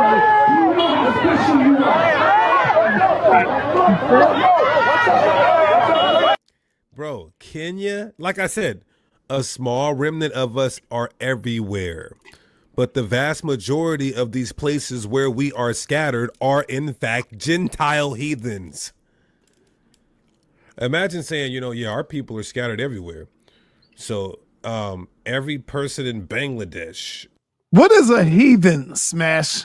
I don't know. Y'all tell me. It's some biblical A person talk. that doesn't worship your religion, Right. basically. Alexa, what is the definition of heathen? I'll get it for you. Hold on. Heathen is usually defined as, in historical contexts, an individual of a people that do not acknowledge the God of the Bible, a person who is neither a Jew, Christian, nor Muslim, a pagan. As an adjective, heathen is usually defined as, of or relating to heathens, pagan. For more, ask me to give you more definitions for heathen. Did that answer your question?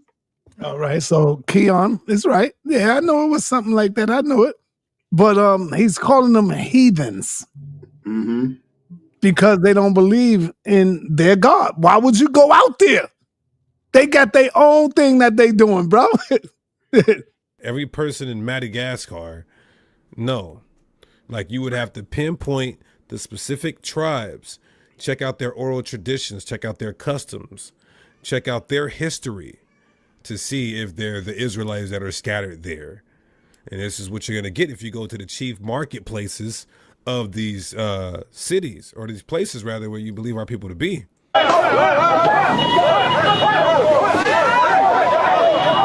No, they got them signs up. No, listen, that had to be by design. We're going to make our signs of wood over here to keep these stones when they get hurled.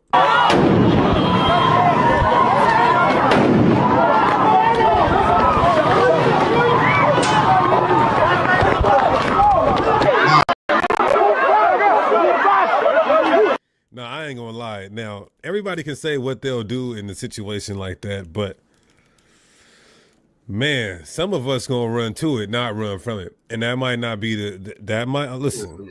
You ain't running in nothing. Don't shoot me. That might not be the smart way, but it's like, hold on a second, bro. Like, you hit me in the head with a rock, I'm gonna get mad. I'm gonna want my lick back. Yeah, get hit with another rock. If you get hit in the head with a rock out there, man, you gonna keep stepping, brother. Right, man. What are you talking about?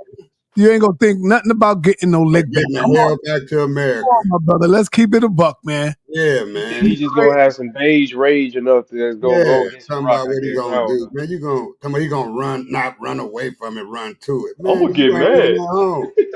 Boy, run to it. Yeah. Boy, you 40. You get hit with a rock.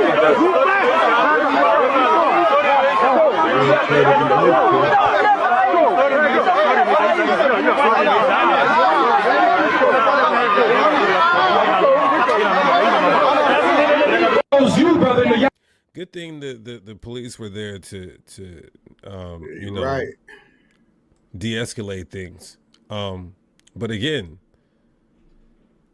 when you're dealing with, you know, and this is the press conference right here. If you guys can see this, this is the press conference right here. And you'll see. What that means. You look at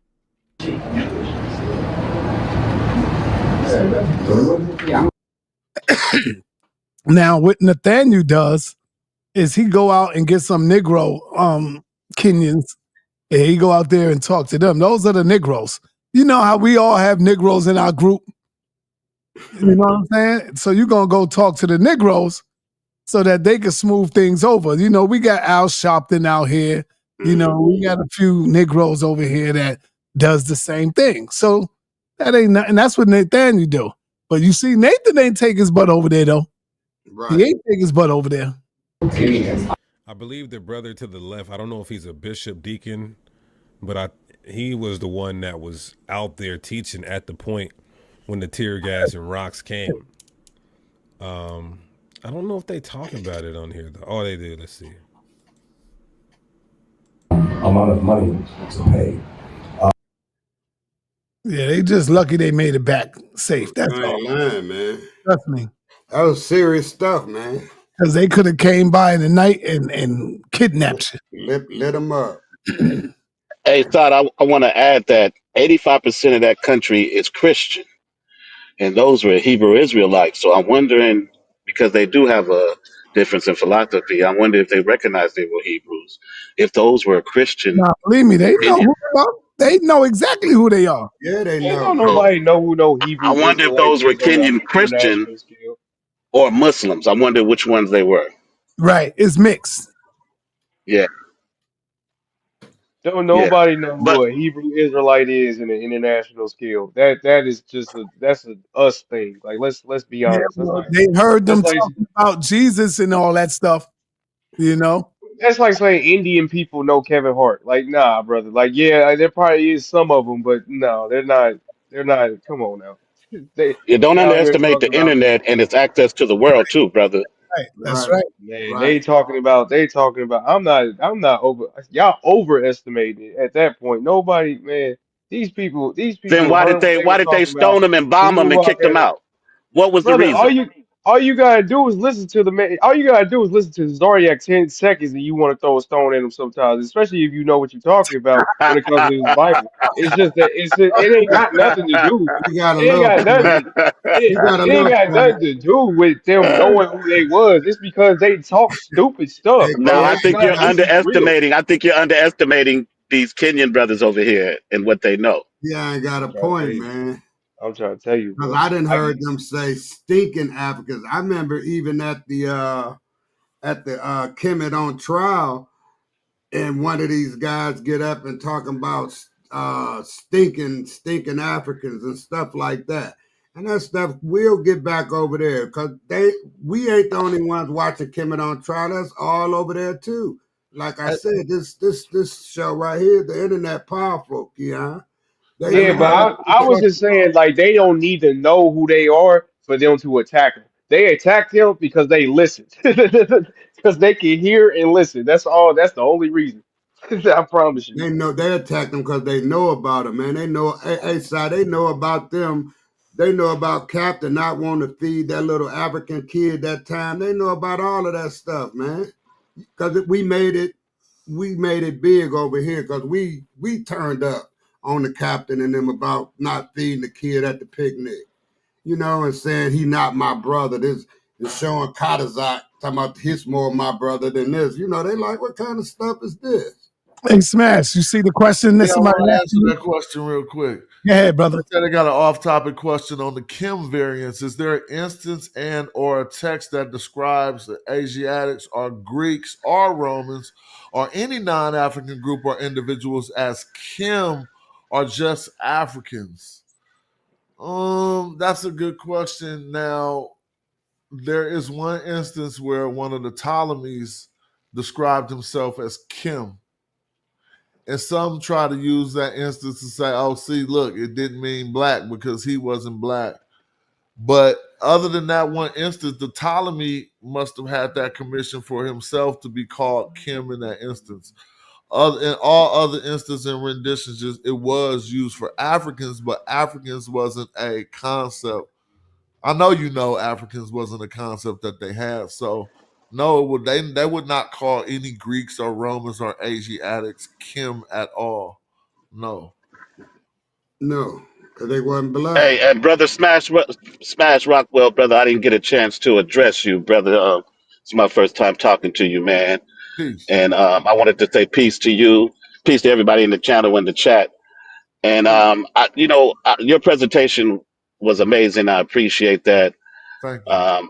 I appreciate most of you comedic brothers that come in and teach us and give some clarity to those who want to learn and those who are in opposition, like Brother Jabari, Brothers Chaka Atmos, and Asar M. Ka. You guys do amazing work, and I learn a lot, and researchers inspire research, right? And I think you guys do an excellent job at that. In your presentation, I knew some of the information that you presented, but you did present some new information I didn't know. I have a question for you though. Mhm. When those Europeans were cannibalizing black bodies for the Bitumen, did they were these Romans, Greeks? What Europeans practiced this first, and did they incorporate that practice into rituals, religion, and other ways to try to create power for That's a themselves. very good question. My research was limited to what I would call the modern, um, limited into 12th to 16th century, when terms like Roman and Greek were no longer really used so much so. I mean, you know what I'm saying? They were probably, what was they calling themselves at about? I mean, you know, Greece, people in Greece still call themselves Greek today, but Yeah, it was when the majority of people coming from there, we would just say, we would call that Greece. You know what I mean? yeah. To that extent, I mean, besides what I said, I probably couldn't answer further than the time periods I was in.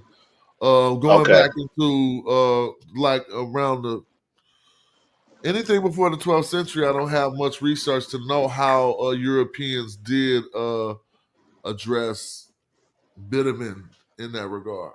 Yeah. And we know the Greeks wrote the Bible, so in that New Testament, they talk about Jesus. Catholics cannibalize the body of Jesus, right?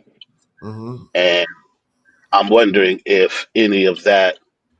I know it comes from some of it comes from Asar and some of the practices in ancient Kemet, but I'm wondering if also what you were building on might have been an influence in putting that in the book.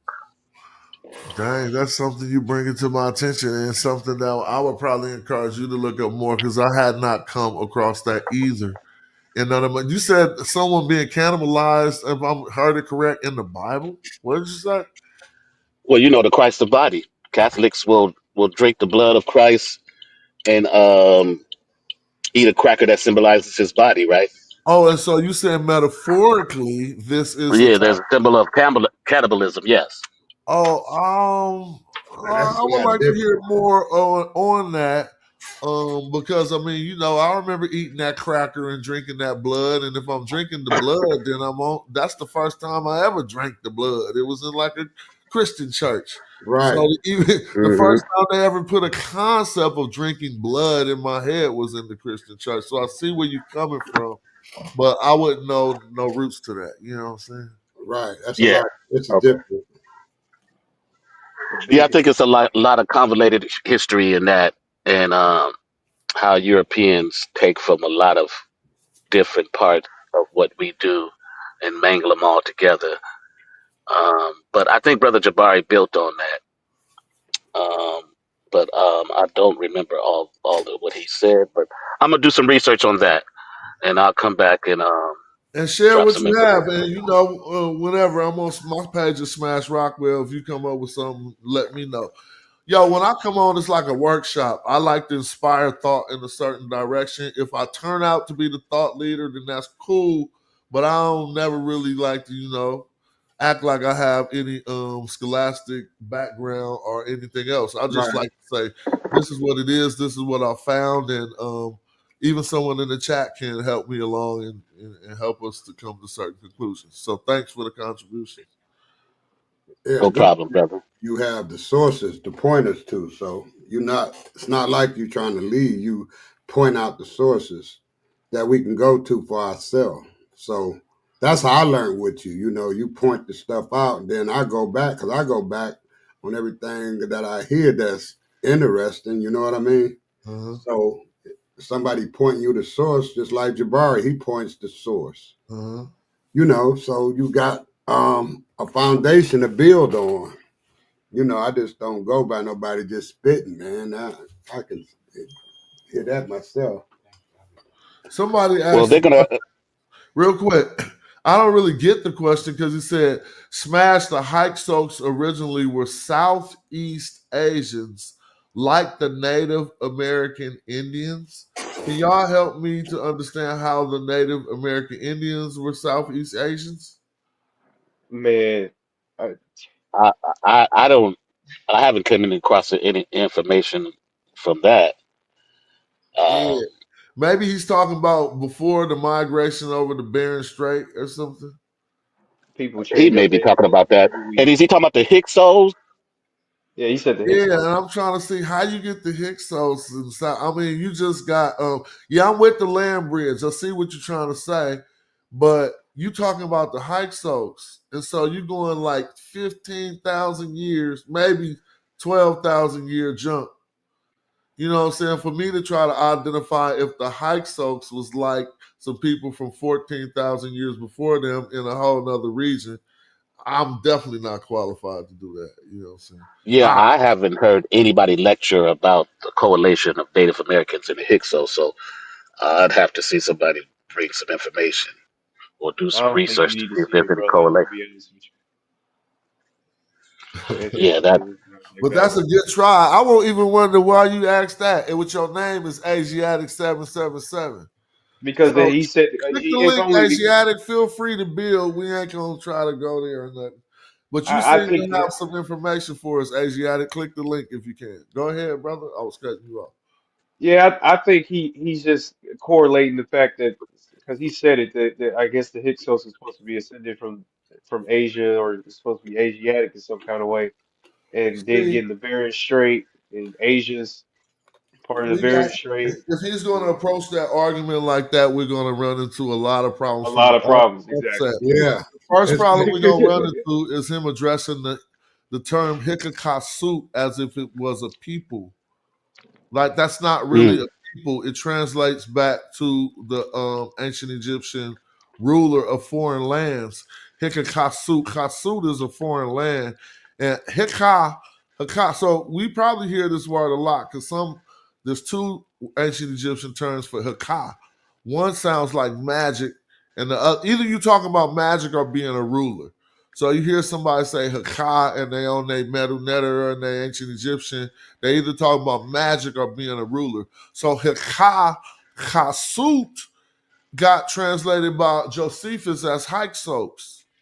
And he said they were a people, but those are actually the rulers.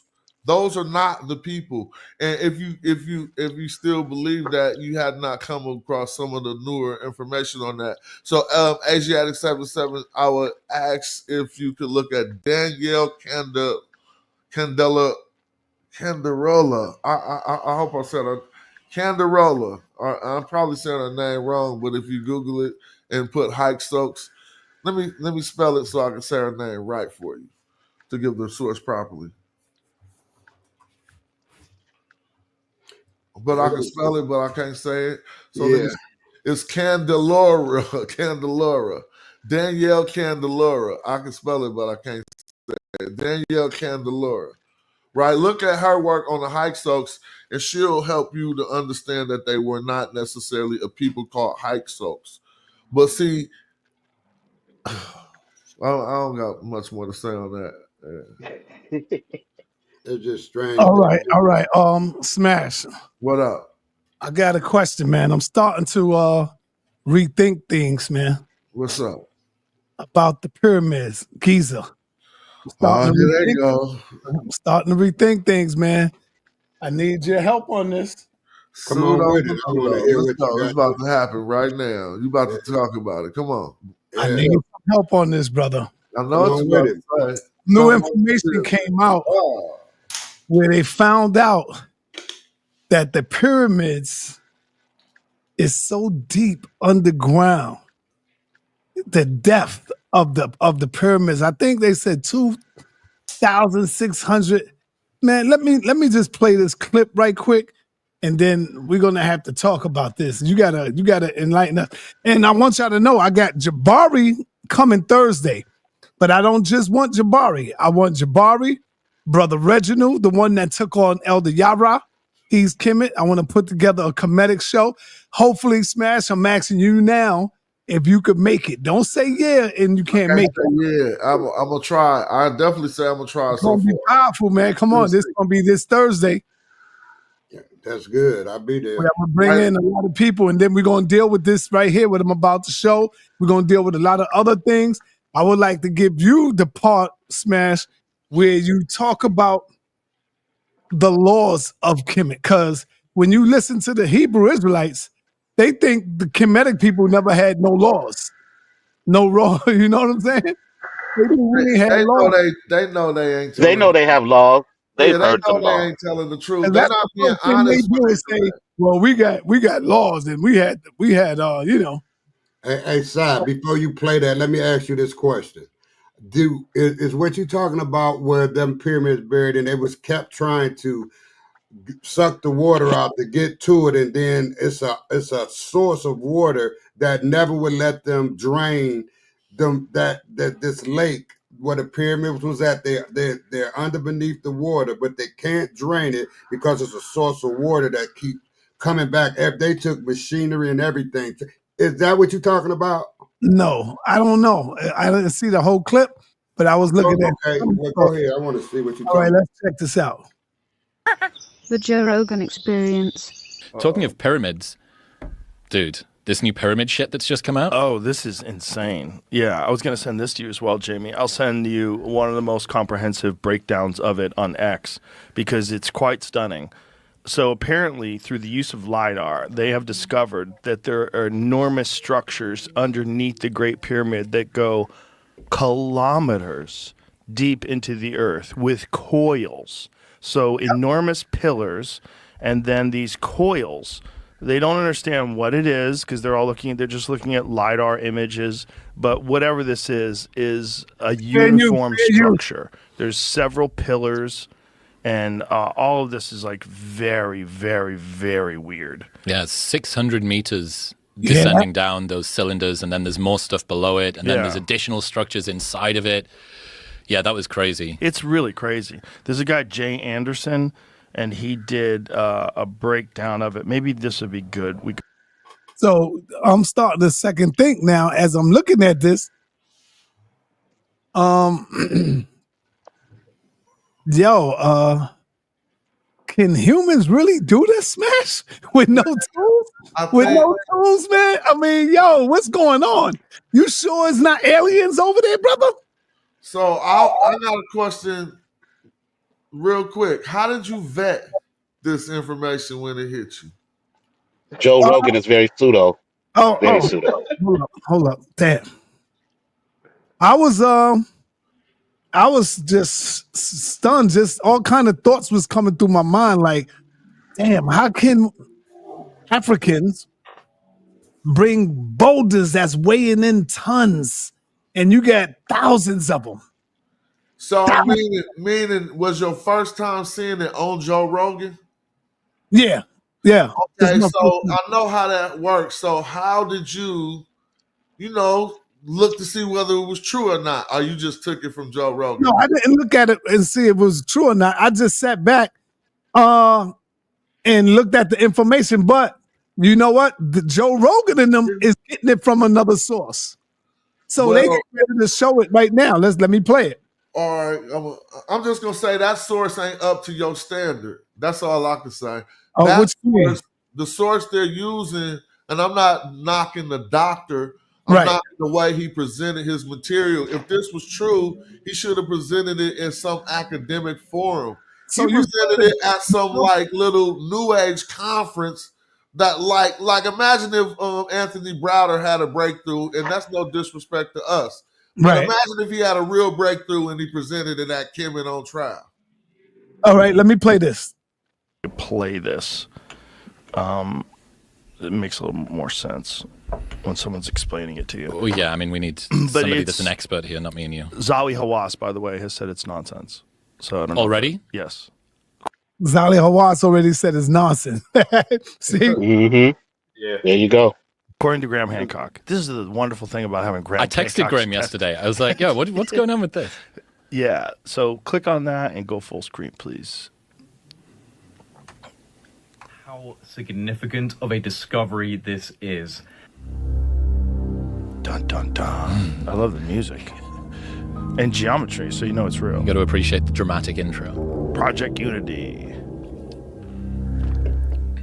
What has just been announced in relation to the pyramids at the Giza Plateau and the plateau itself is so incredible, so awe-inspiring and narrative shattering that I have been sitting here for the last hour trying to wrap my head around the implications of what we were just told. So this is pretty much breaking news because the new findings were announced on the 16th of March at a press conference held by the team who were studying the Great Pyramid of Giza with a non-invasive technology that was first developed by Filippo Bionde and Corrado Malanga, called synthetic aperture radar Doppler tomography. Fuck, that's a this mouthful. was used to explore the internal structure of the Great Pyramid of Giza.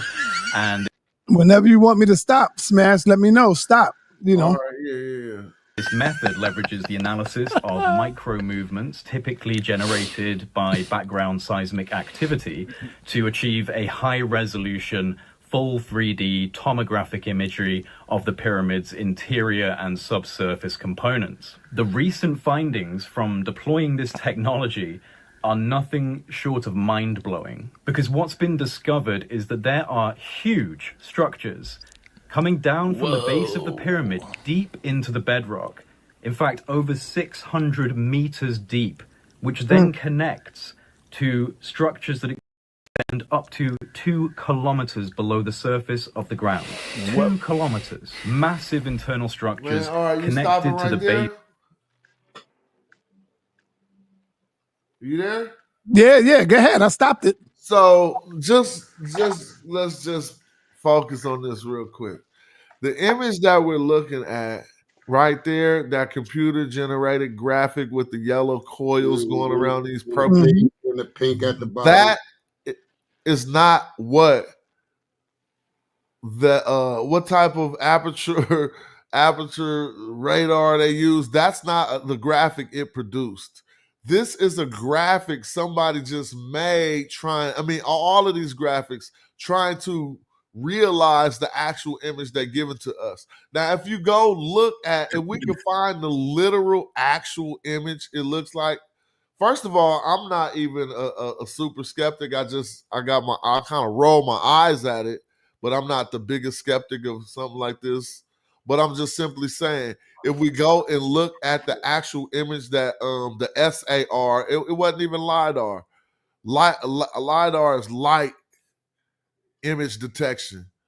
But this is like they use something else to detect the image. It was SAR is what they used, right? And so again, I'm just saying if we find the image and look at it, we'll see how far they're pulling a stretch from the image they actually have to what they're showing us here. I'll try to pull it up if you can't find that actual image. It's just an image of wave samples and colors, and someone just got creative and made this other image that we looking at. Hey, brother Jonathan, ain't it like yellow and red and stuff? Exactly. Yeah, I've seen it. It's all yellow and red. It's like, and so somebody made a graphic to spruce it up and put their imagination on it. Yep, exactly. So let me, and I just found this real quick on something. Is the New York Hold Post? on, there's only a couple more minutes left. It's not even that long. It's almost ended. Let me end it. Of the pyramid and extending deep, deep down. This is what we know so far. What does your friend think about it? Which friend? The one that you said it's bullshit.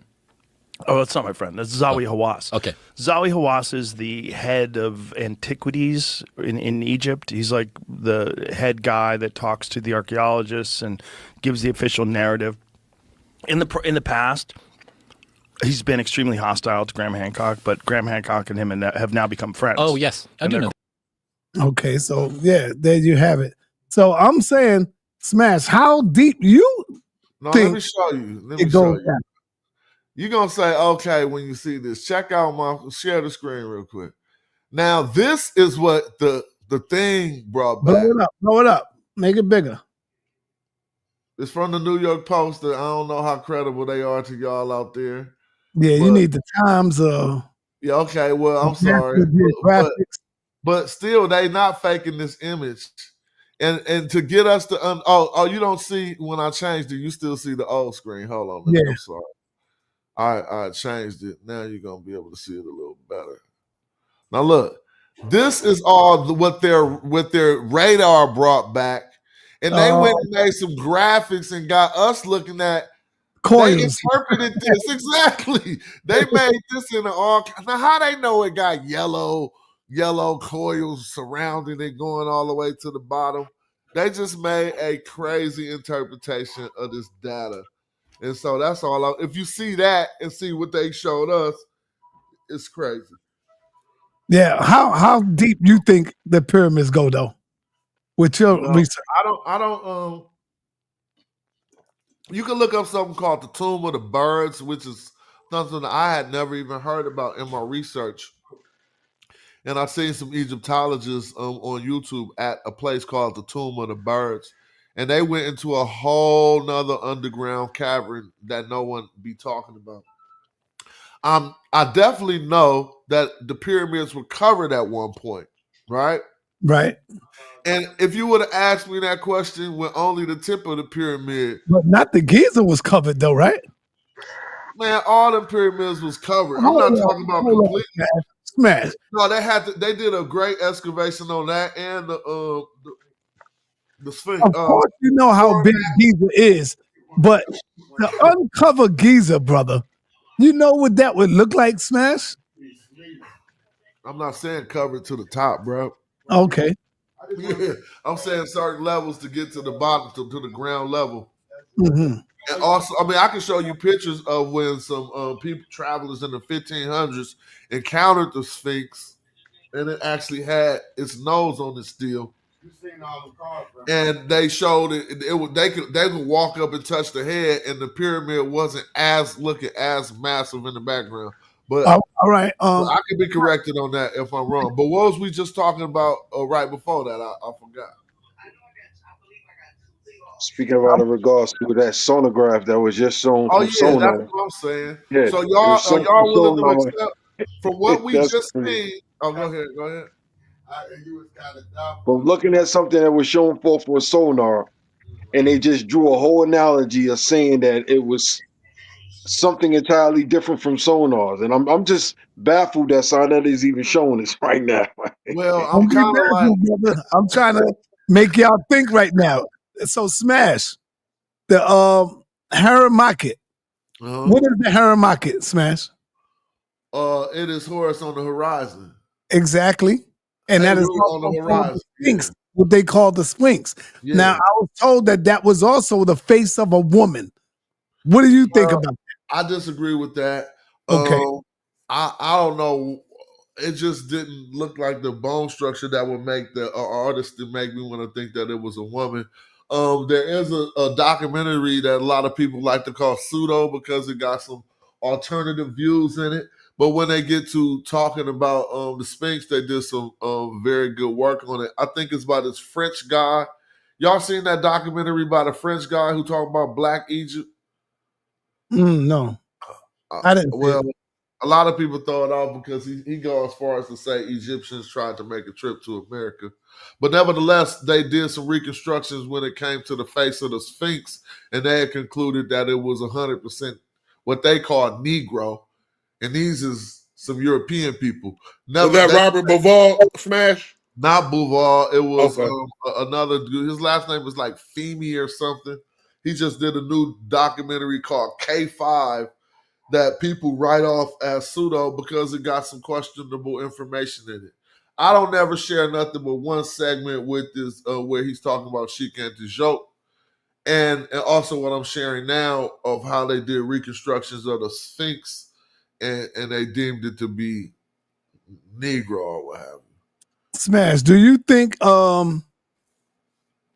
dealing with the Anunnaki is pseudo? Or do you think that's real? Well, dealing with it depends on how you dealing with it. You could be dealing with real. I'm saying all the Anunnaki people. No, that stuff is not real. Okay. Pseudo. Okay. Yeah, that's very pseudo. Yeah.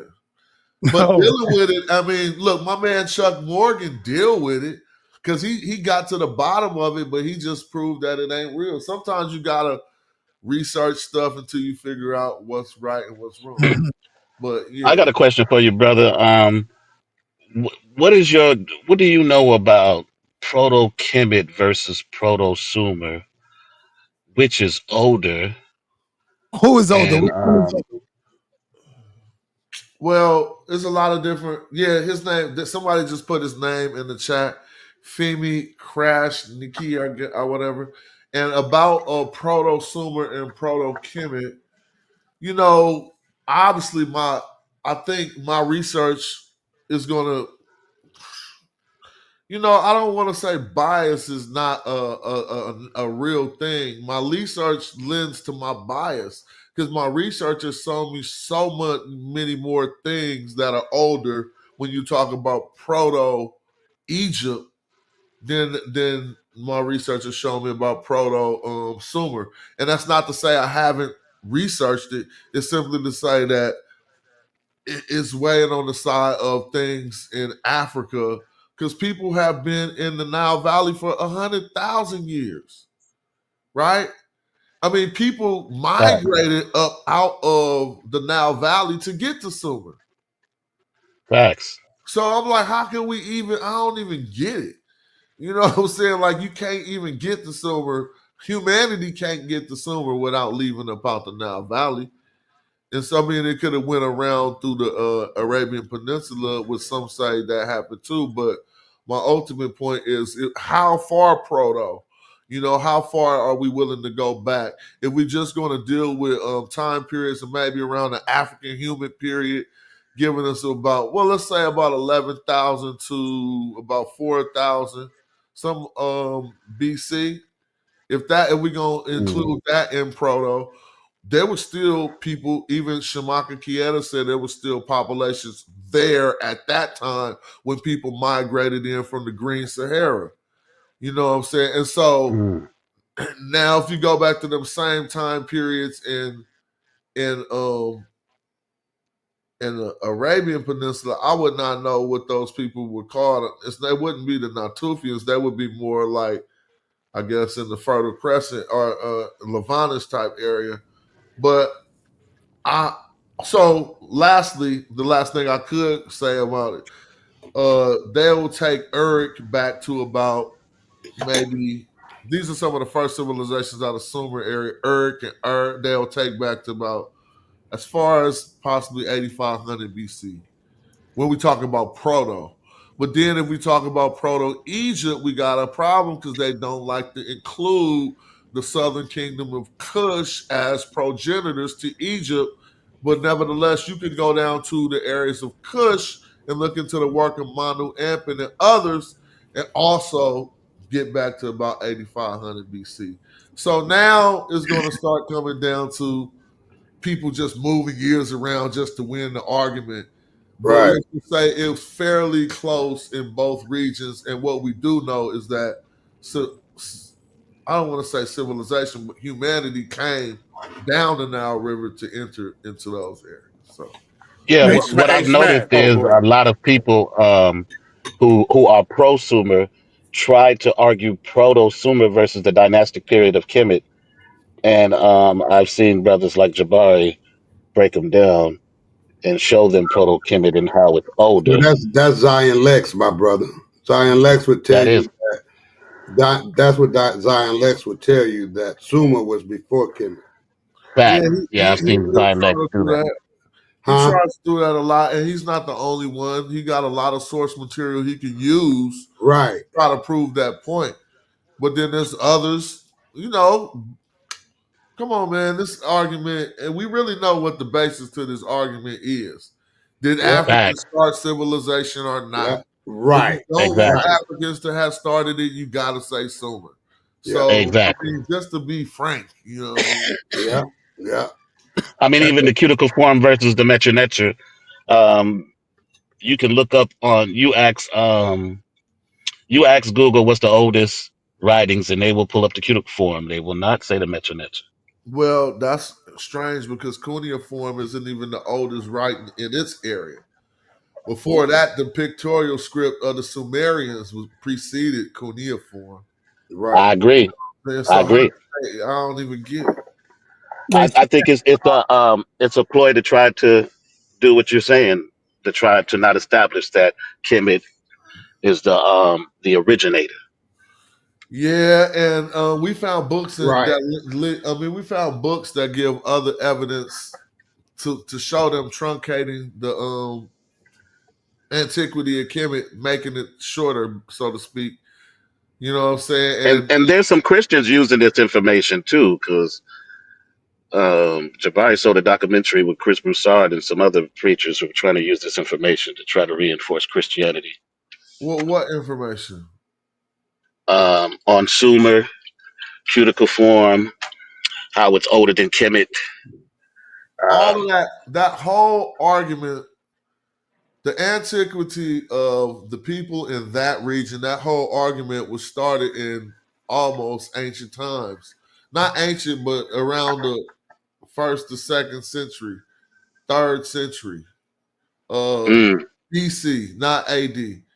When we start talking about the Jews and the inquiries, when the Romans took over, well, first the Greeks, and then when the Romans took over Egypt, they had a lot of questions. Particularly the Greeks had, as we know, one of the Philadelphians, was it Ptolemy Philadelphus, or the first sa.neter? One of them had Egyptian priests tell them everything they know about Egypt. And when Manetho came back with the information, they was blown away because the antiquity of the ancient Egyptians, they said, well, Eusebius put it in these words. He said, since the ancient Egyptians claimed such a prerogative with antiquity, we must reckon the years that they gave us to be lunar ones. Now, if anybody can, I know I'm coming in right quick after that statement, and I never gave you time to digest that statement. But if you could, and I'll repeat it.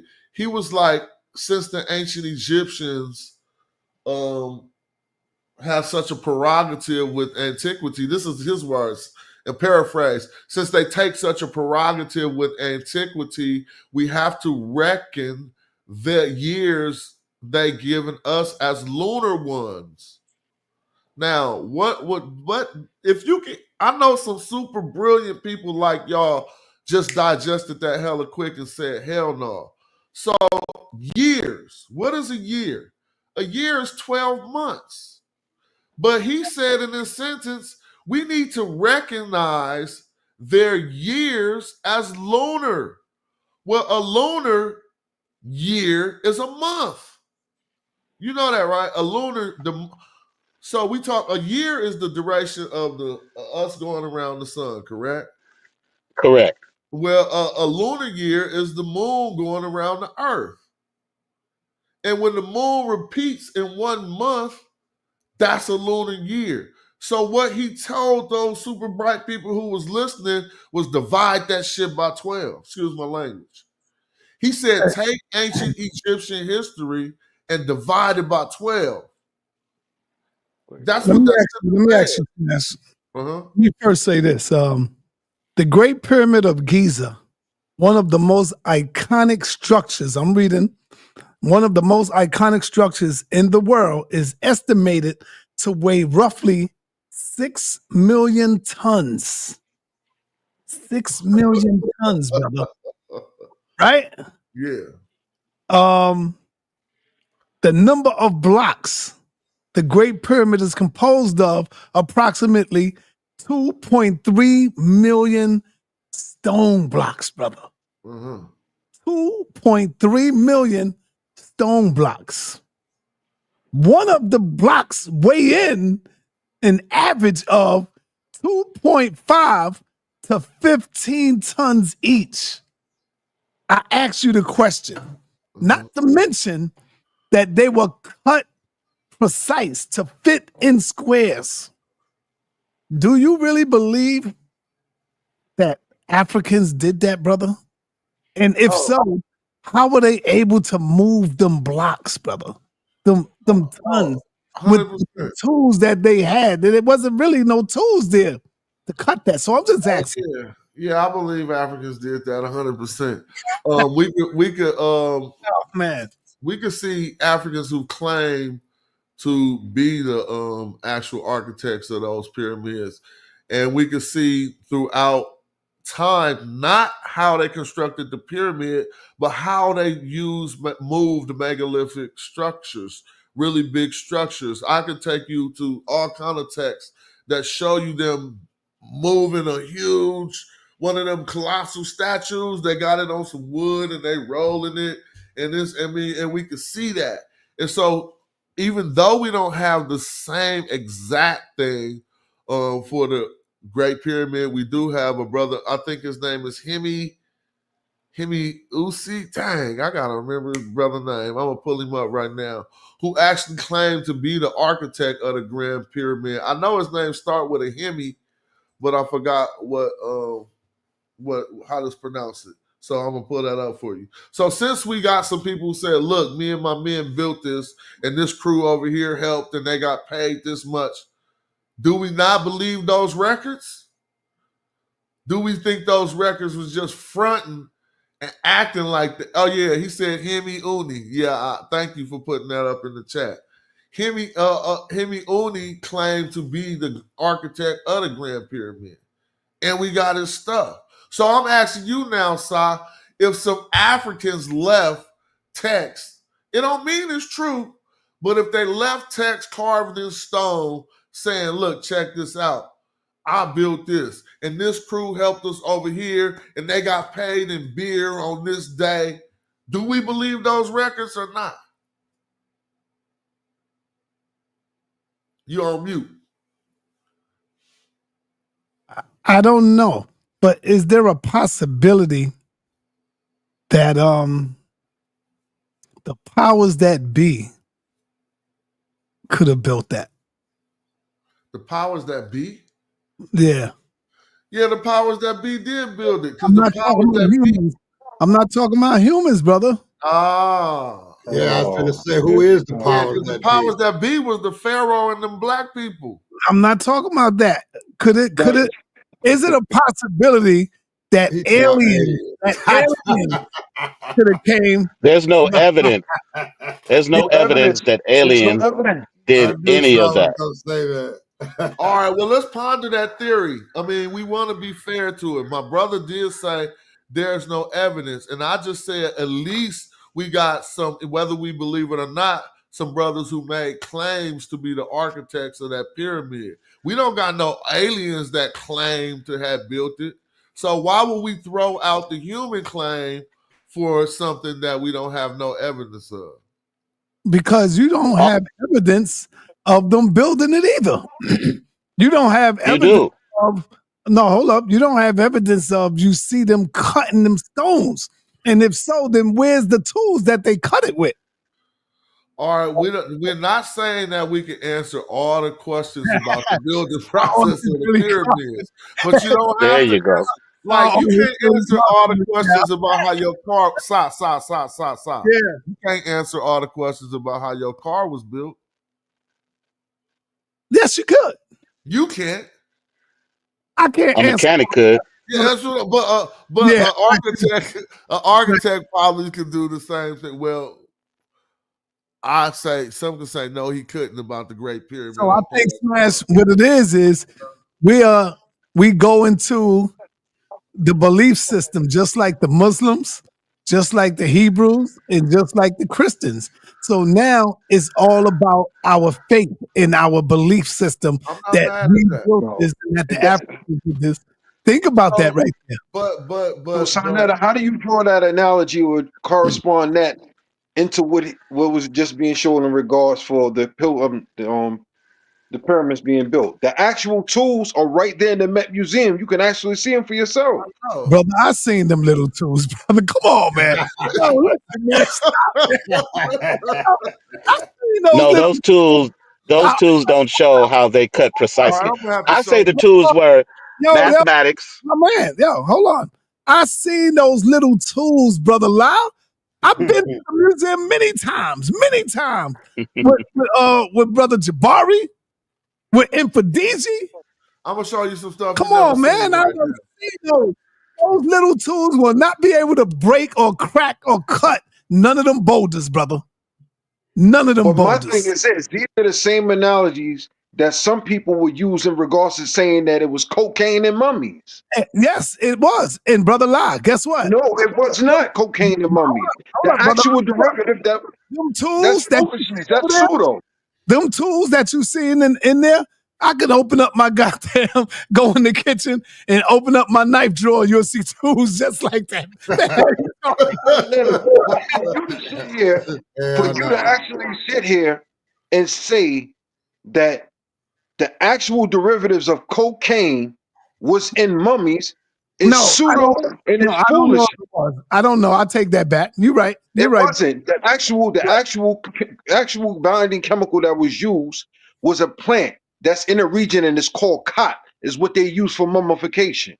Okay. It has the same derivatives as cocaine. It's a plant. When you go to the corner store and you see Aki chewing on the green plant, you see the big bulge on the side of his mouth with the green stuff in his mouth, that's what you call cot. That's what was used in mummification. Okay. I saw Neil deGrasse Tyson address this, and he scoffed at the notion that aliens built that because he said with enough time and enough manpower, you give it 100 years, a man could build anything with enough manpower and enough time. We've That's what I shown was that we trying to can say. build.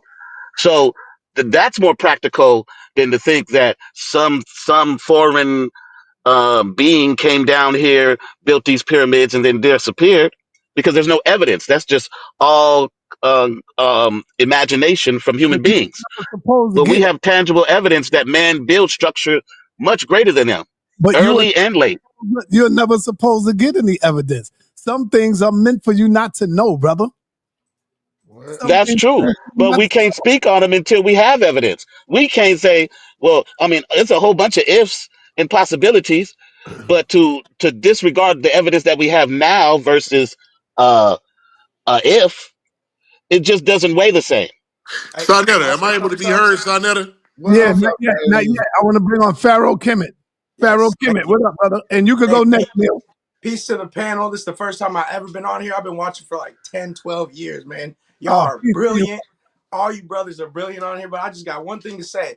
You know how they say we don't access our full capacity of our brains, right? So oh man, I believe, listen, yeah, I'm gonna go there, Si. Yeah, I'm gonna go there. Listen, I believe if we were able to access our full brain capacity, we have to bring into the conversation possible telekinesis. Hey, you know what, brother? Have to. Hold up, brother. I'm gonna let you continue. When you said that, you know what I thought about automatically? What? The movie Lucy. Y'all need to go. Go see that movie, bro. Good movie. You know that's been debunked, though. That theory has been debunked. They're making a That's part a 2 to debunked that theory. movie right now, Sa. Lucy 2. Yeah. Oh, they got Lucy 2 coming. Yes. Hey, real quick, Brother Jonathan, can you hear me? No. Hold on. I want Pharaoh to finish because I cut him off. No, yeah. All I'm saying is we have to. I'm not saying it's true. I'm not saying I absolutely 100% believe it, because I feel that your beliefs can be altered when you learn more. However, right now, I gotta say I can't let go of the possibility that, because we can't explain today. And we know we weren't as advanced as they were, but we cannot explain today how they did those things. So how are those lines so perfect? How did they move them giant, huge blocks from here to there? Come There on, ain't no man. explanation. I don't want to hear no aliens. I don't And want to hear then none of that. line it up We with did the that. Orions. Line it up with the Orions too. Yeah. All that pure science that we Mathematics. cannot explain. There's no way. And I believe it has a lot to do with our less of ability to access our full mind capacity. I'm telling you, man. It's gotta be, man. It's gotta be. Okay. If it ain't aliens, then what? I'll say that. What's a better explanation? That's all. So you saying you think it's aliens too? No, no. I'm not saying. I'm saying. Okay. I don't know. I think we are what we are considering to be aliens, with for lack of a better term. Okay, I got You you. know what I'm saying? I think it was just us in another generation. Go ahead, Would Neil. that be the case? Okay, hey, Brother Jonathan. What up? Now, there's a word you gotta. If you do, you have a pen or can you write this down? I'm gonna try to store it in my memory. I don't got a pen. What is it? Because I wanted you to Google it. All right, I'm gonna put it in my Google right now. Hold up. Okay.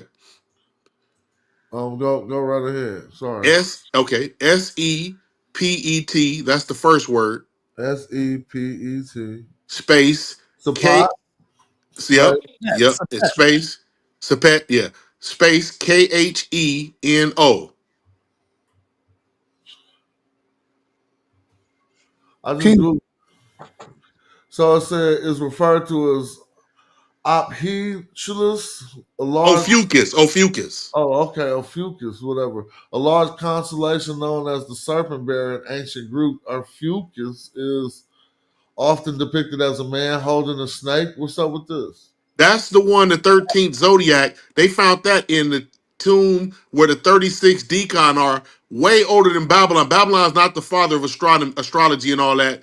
They saying Kemet had it way before them, and that's supposed Fact. to be. And see, my birthday come under alignment with him, and not Sagittarius. But for years, the Western world didn't recognize the serpent bearer, and Imhotep is the serpent bearer as well. And in the RX on the what is it called? Medical, when you go to the drugstore, the serpent with the wings and the two serpents around the stick. Uh-huh. So my thing was Sepet Kanu is the African word, and it's in the temple, and the whole temple is clean on the top of the ceiling, but that one space they got him darked out. And they're wondering why they didn't clean it, because they didn't want us to know about the 13th zodiac. But I was just bringing it out to see if you knew anything about it. All right. Hey, let me ask Brother La the question. Brother La, where did and how did the stone get in Kemet that y'all go and pray to and walk around?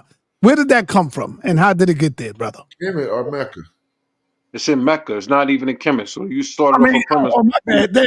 I'm thinking about Kemet. I tried to help you, sir. Yeah, I'm thinking about Kemet. But yeah, I'm talking about the stone in Mecca. How did that just get coming to Islam? You just thought about coming to Islam. No, Let's be I'm honest. asking you, where did it come from and how did it get there? What's the premise of the question, sa.neter? Because this is entirely off from what we're having a conversation. Question, brother. Can you answer it? If you don't know, the best answer you can say is I don't know. Because we all don't know everything. None of us. No. Fact. The best answer is this, and this is where I've known it to come from. They say it came from the sky. Oh, so it was a meteorite. Yes. I don't know. I don't want to define it as a meteorite. They say it came from the sky. But Brother La, didn't Islam itself say it's a meteorite? I'm not being facetious or funny. The meteorite is a stone that came from space. Yeah, it can be.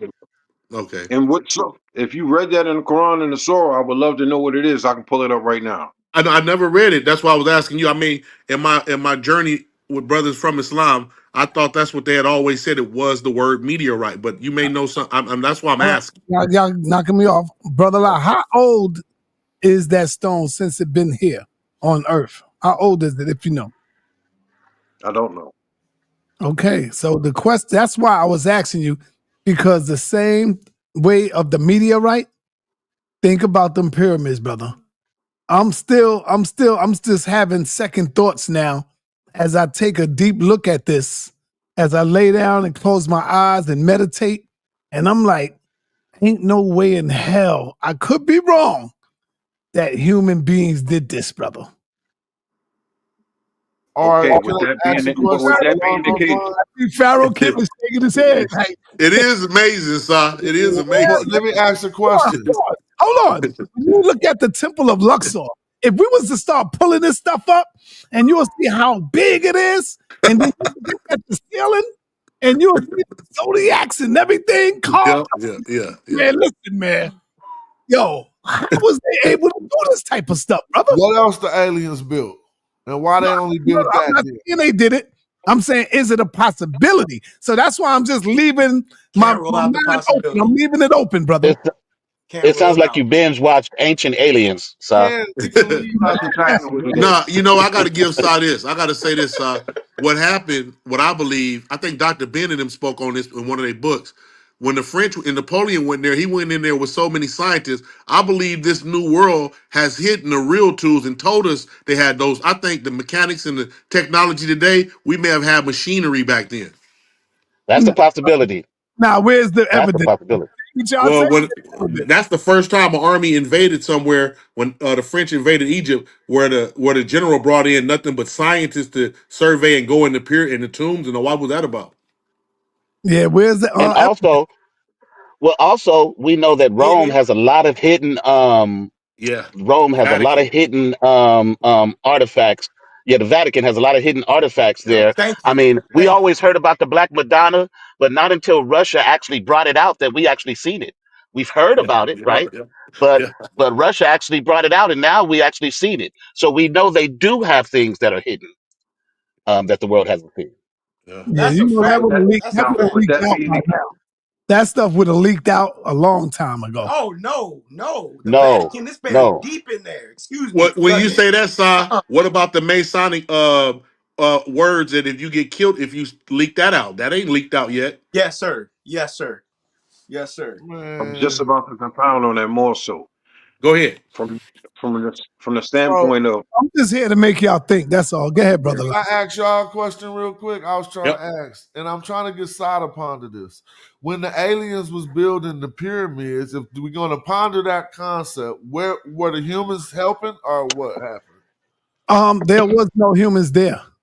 It wasn't no humans. Now, what I'm saying to you is, I'm not saying the aliens built it. It's a possibility though. Right. I'm just putting the thought out there. And I'm saying my theory is when they built it, there was no humans there on that land. See, we get abusive when we try to act like we being all politically correct by probing the possibility of it. Why are we not probing the possibility of ants building it?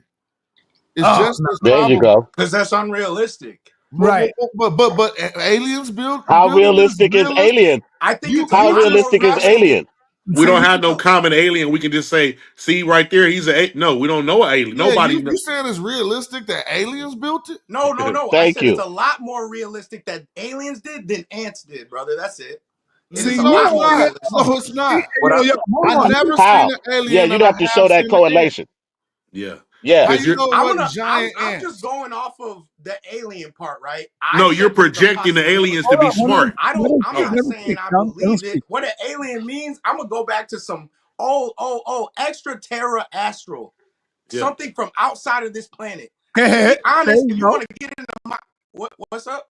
I said, He go said, ahead. "Go ahead." You He want really it? Go To ahead. be honest, if you want to get into what I think, what I believe, excuse me, not think, what I know to be true, I don't think ain't nothing exists outside of where we are as far as we know life. I think it's on the outside, and I'm gonna hit you with this too, of the ice wall, the place that they ain't gonna let us in. Now, Uh-oh. yup, Now The before we earth go, is flat. wait. Before we go too Oh, The the far, earth we is ice gotta flat. wall. oh organize yeah, this. Oh yeah. my God. Real quick, There before you we The go go. earth. too You Let's far. do it. you Let's didn't do it. you didn't Let's poke the do it. bear. You didn't poke the bear.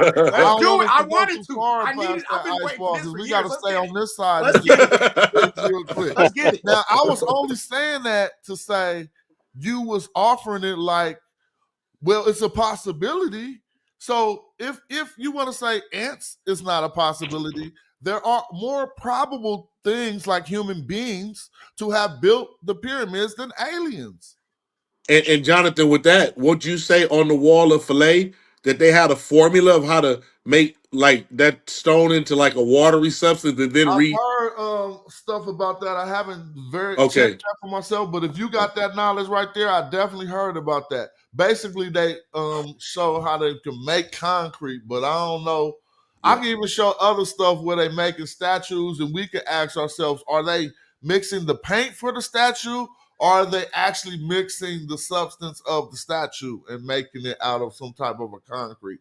But I don't got much on that. Yeah, I see like a the alien cast. theory. I see the alien theory more as a way to discredit Africans Yeah. and what Oh they no. built No. versus This the actual credibility that aliens You know what it is? this I started built it. off with understand. Hold on, telekinesis. y'all. Remember Hold that on, was my y'all. first Hold on. I understand that we really want to be a part of something great. And there's ain't nothing wrong with that. We really want to be a part of something great where we can brag about, where we can talk about, where we can say, ain't nothing wrong with that. But when you really think about it, that's all. I'm just giving y'all something to think about, man. You know? No, Giving I y'all like something to thinking think about it. about. Oh, I appreciate that, Wait, son. Sa, I And what appreciate you that. just oh, what you just said. I ain't finished. And understand when we say alien, because the brother was right on it. Pharaoh Kemet, he said we are the aliens. Where do you think we at right now? Are we in space right now? That's right.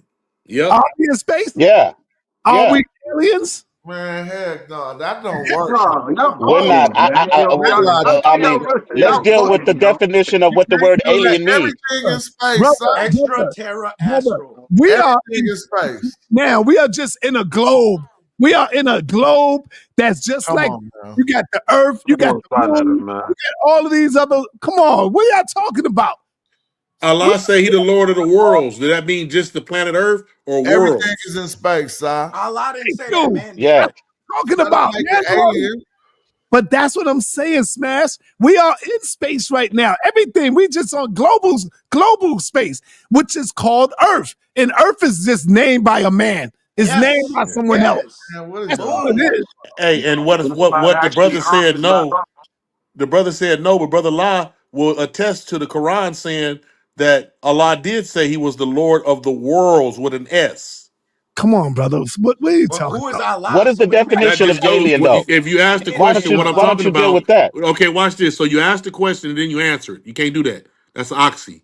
If you ask me what it means, that just shows you there's various types of people that believe in more than just this one little spear called Earth where No. intelligence is. The world ain't the Earth. Hey, The Hill, world you ain't gotta the come out Earth. the dog, Hill. So the Hill, world you ain't the gotta come out Earth. the dog. Among everybody, world end when they deceased, but the Okay. Earth don't Fact. end.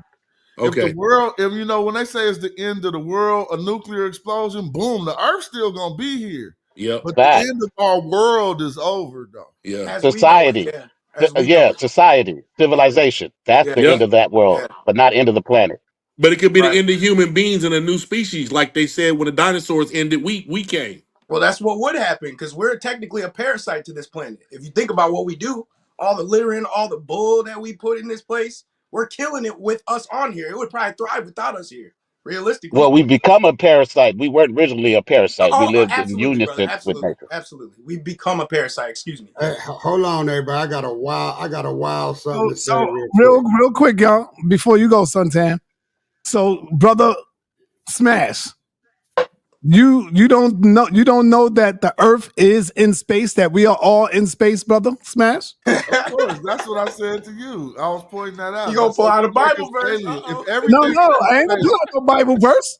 I googled it right now and I'm looking at it. I'm with you. So keep going, Si. We all in Okay, space. So what but that that's what I'm trying to tell you. So when Pharaoh told you we are the goddamn aliens, that's what no, he's talking about. y'all He, How are messing we up the alien to language. the planet? No, when no, No, no, we, no. yeah, We're yeah. not alien I'm to this saying we Seven, planet. are oh, hold on, let me technically seven, human finish the aliens. statement, y'all. Let me finish. no, Yes, sir. seven Yes, doing sir. good. Go ahead, Si. So when Seven we was say right. that we are the aliens, No, you messed that up. oh man, see, y'all threw me off, man. You When I know what was alien means, Si? It means not of this earth. That's I what Yeah. know, Exactly. I So know. we're Exactly. alien to Saturn, Pluto, Mars, yeah, etc. we're not alien There to you earth. go. Not Yeah. to the planet. We're not So alien to Earth.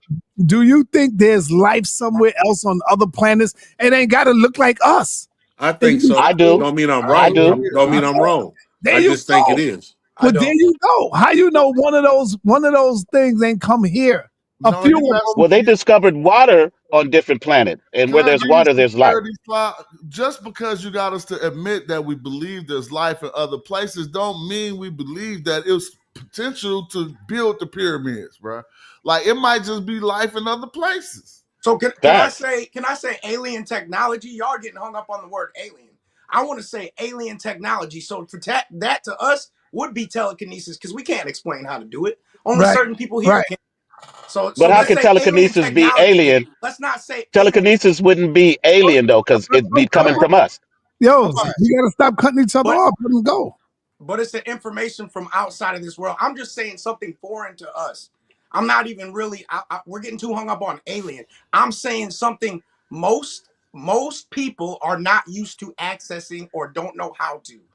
And that's why I started off with saying telekinesis. We got on the spinoff of aliens, which is fun to talk about, yeah. But I'm still going back to us at one point being able to access a larger capacity of our minds, and that larger capacity would come with other things that we could do that we cannot do now. That was my point. when we're talking about building the pyramids. All right, And Pharaoh Kemet. I'm gonna land the plane. Pharaoh Kemet. But Let me ask you, Pharaoh. history shows us. History Wait, real shows us quick. that Let me the only ask Pharaoh a things that question. alien are things that fall from the sky. Go ahead, brother. Still the Okay, alien so word. Pharaoh, what I was going to Alien. ask you, Pharaoh, can you hear me? Yes, sir. Yep. All right. So, have you ever heard of a book called the Pale Fox about the Dogon tribe? A book about the Dogon tribe? It is the epitome book. It's the book that when they did all the research, the scientists wrote about. It's called the Pale Fox. It's about a 800-page I dissertation. have heard the name of that book, but I have not read it, brother. Behold Pale No, Horse. not Behold, just the Pale Fox. Behold, the Pale Horse is something else. I'm sorry. I thought that's what Yeah, that's worries. from a general. So the Pale Fox, A general. I never read the Pale Fox. in the Pale Fox, these scientists that's dealing with the Dogon say that aliens came from Sirius C. So just to get with Sa on some, our own people have stories about mystical stuff. You know, so don't just think a white boy taught us about aliens. Blacks have been talking cosmology and beings from other places forever. And let me show y'all something real quick. I just want to. Let me share the screen after Yeah, this. yeah. Hold on. Smash. Let Smash go. Yeah, yep. All right, I just want to bring it back to some human stuff. Y'all ain't never seen this video? Thank you. Like, for real, though. What is that? Like, how did they move the truth? This is a man who don't use nothing but ancient tools, and he about to move a 20-ton block by himself. Fact. Move Fact. a 1-ton block What is 300 that, feet per Smash? hour. You want to see it? This technique. Let's watch Look, it. I've seen this. I've seen this. He's doing this. Wow. I've seen it too. Wow. I've seen it too. It's mathematics. It's mathematics he's using to do that. 100%. And y'all really believe that nonsense, man? Look. You don't see it happening? It's real. It's happening on the But you video. believe in aliens. No, I didn't believe that. You don't see it yet? Look at him move this whole house right here, this whole barn by itself. You don't see him push to the right. That's him pushing. Yep. And now the barn is moving. Is the So barn you're not going to moving? compare that to a 15-ton boulder, brother? No, you're about to see a 20-ton boulder. You're about to see a 20-ton boulder. Okay, I understand the movement Look at and this. the boulders, but what about the cuts? Wait, How are real the quick. cuts so precise? Can we watch the video though, so people can? Yes, sir. digest? Yes, sir. Yes, sir. Yes, sir. All right, yes, man. So, can y'all get the audio or not? Is y'all getting the And audio? just 25 Yeah, ton we rock. hear it. Huh? We hear she it. said 25 tons. Now let's listen. Move barns.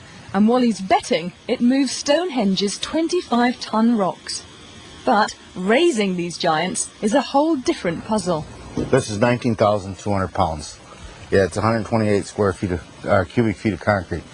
Today, Wally hopes to solve it. He'll put one of his theories to the test and try to stand this 19,200-pound block by himself. I've tried to do this without any mechanical machinery at all. I've used mostly sticks and stones for my equipment. No pulleys, no hoist, no metal levers. Just try to use gravity too, I believe is I gotta stop. He used sticks and stones, Si. Now watch this. my favorite tool.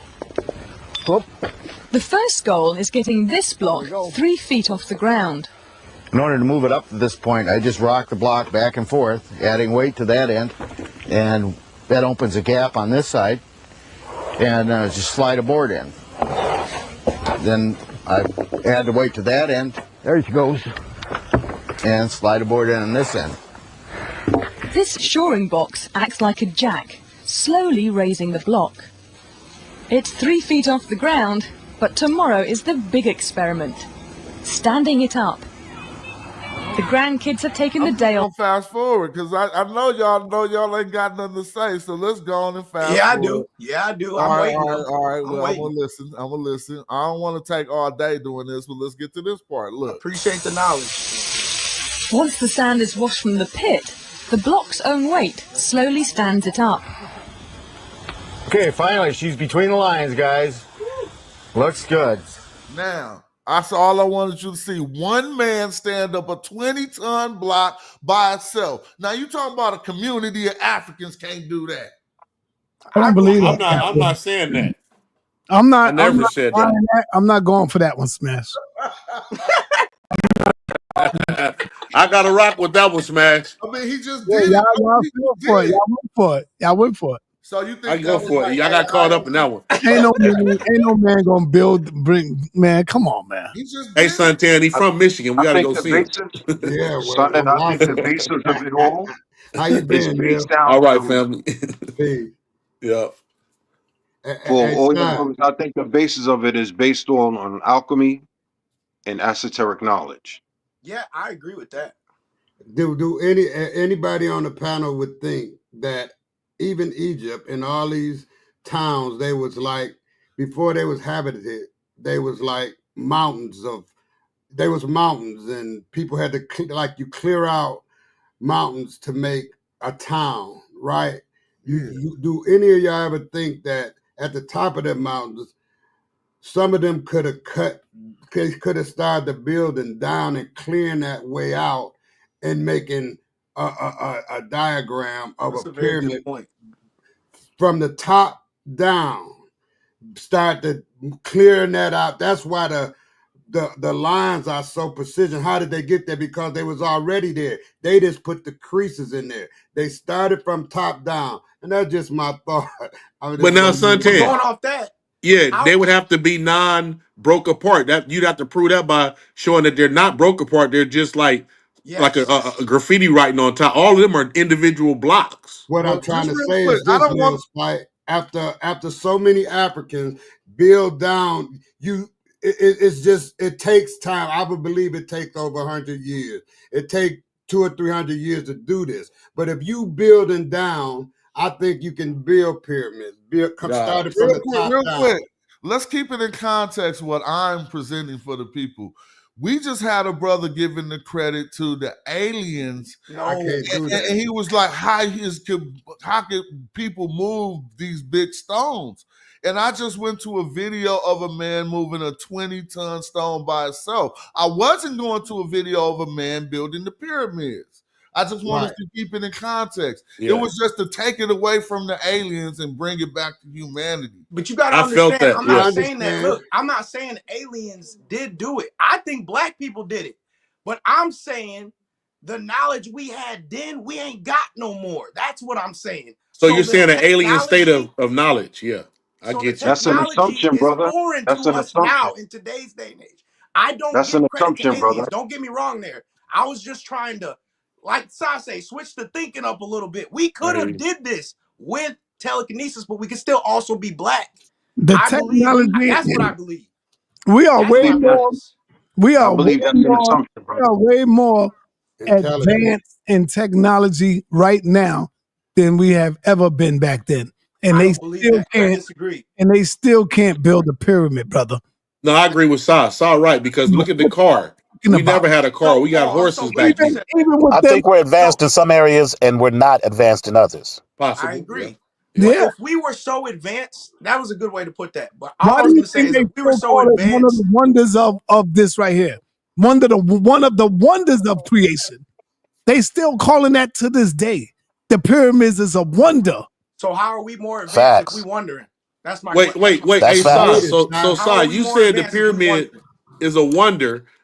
Everybody keep in mind what Sa said. He said the pyramid is a wonder. Not only Yes. that, put this on top of that. The very first 7 wonders of the world was the pyramid. All others have failed. The pyramid remained. Right. Right. I'll Now, it tell it wasn't to the you like last this. one built. It was the first one built, and it's still there. All other ones failed. Right. Well, Wow, that's well, well. amazing. It used to be the biggest, but then we built Wow. structures that were bigger than that, right? Like what? What? No, there's Big. nothing bigger according to that Sonic thing that they just No. did We have buildings right now that are taller than the than the pyramid. pyramids. No, we don't, because Yeah. they said they had it Yes. on the show yesterday. They said In those France. anomalies under the pyramid, those long poles, when they measure from the bottom to the top of the pyramid, no building on Okay. Earth is bigger than it. No, hold Okay. You on, hold talking about on. from the bottom to the top? I'm talking Yeah. about from the ground up. Yo, Oh yeah, yeah. Seven. No, you're wrong, brother. Because if you was to take those boulders from the Great Pyramid, you could build like 20 goddamn Empire State Buildings, brother. What are you talking about? What are you talking Brother Side, go Google it. You No, Google he's it. talking about the size going up. But then I'm not this talking is what about wide. I'm yeah, he's talking not about wide and all that and tallest how much structures. mass. He's There talking are about structures going that are up taller than a just whole from the lot. ground up that are A taller whole than lot. the pyramid. Okay. But the That's tallest good. building on earth, they measured it, and then they said with the new finding of the pyramid of Khafra, those coils or whatever they are, those anomalies under there, where it starts to the top of the peak of the pyramid, there's not a building on earth bigger. Man, stop talking about them coils, bro. All right, all Man, right. see, I was just about to say on Smash. Yo, Smash, I was just about to say it. You started this whole conversation, brother. Nah, I was on some other stuff. You see that? You see that comment, Smash? I seen him. I start laughing. But I feel brother D. Like, come on now. If we was just all in the car, I'd laugh if he said that. He said I'm being gullible and adamant about the white dude video. No, I watch video like this. I can see if a technique works in the video. Like, I can see if I know how weight works. I know if you have it balanced on a beam and you go to one side, it will lift up. And I know he was saying he pried a wood stick on each side. Like, that can work. So I'm not. Yeah, that's physics and mathematics, brother. Yeah, but you seen the sizes of those woods that he was putting in there? Yeah. Come on, It wouldn't brother. matter. Wood is strong. It wouldn't matter, bro. You scoff at that, but you give credibility to aliens? Them joints with a Come crack. on, man. Yeah, I was kind of thinking. Let me Hey, add something that You gives keep saying credibility. aliens. I never said Bro, that. they keep saying I'm aliens. just putting it out there, something to think about. Go ahead, Keys. Thank you. I wanted to add. Bliss, I man. wanted to add something that gives credibility to aliens, or at the least say that there's something weird going on with the rate of the block placement. They guess that they That would was have had huge. to place 3 blocks every minute, 180 blocks per hour in a 10-hour Oh, workday. See, this I is forgot what about that. Let him this is finish, y'all. Let what him finish. this is Hey, what so I got to brings run it real quick. I'll try into to come back. question. My bad. All right, Yes, sir. Smash. See, that is what brings it into question. Like someone just showed that video of a man, struggling to get that 2-ton rock or 20-ton rock up. I'm still questioning that. But when I read this, because they estimate that it was built in 20 years. So they're saying with the amount of stones, they would have had to have placed 3 blocks every minute. Imagine that, fellas. Not just 3 50-pound blocks, Yeah. but 3, 10, 20 pounds, some of them 100 ton, How did they come up 3 with that blocks. estimation? How did they come up with that estimation? Yeah, that's what you got to ask DZ. Yeah, I think they took the number of stones, the total number of stones that's used in building the pyramid, and then they took the time frame, and there's some type of arithmetic that they didn't do. I would have to dig into that deep. I didn't really dig into that because I've been seeing this for like 10 years, but I never really looked deep into it, how they actually got to that number.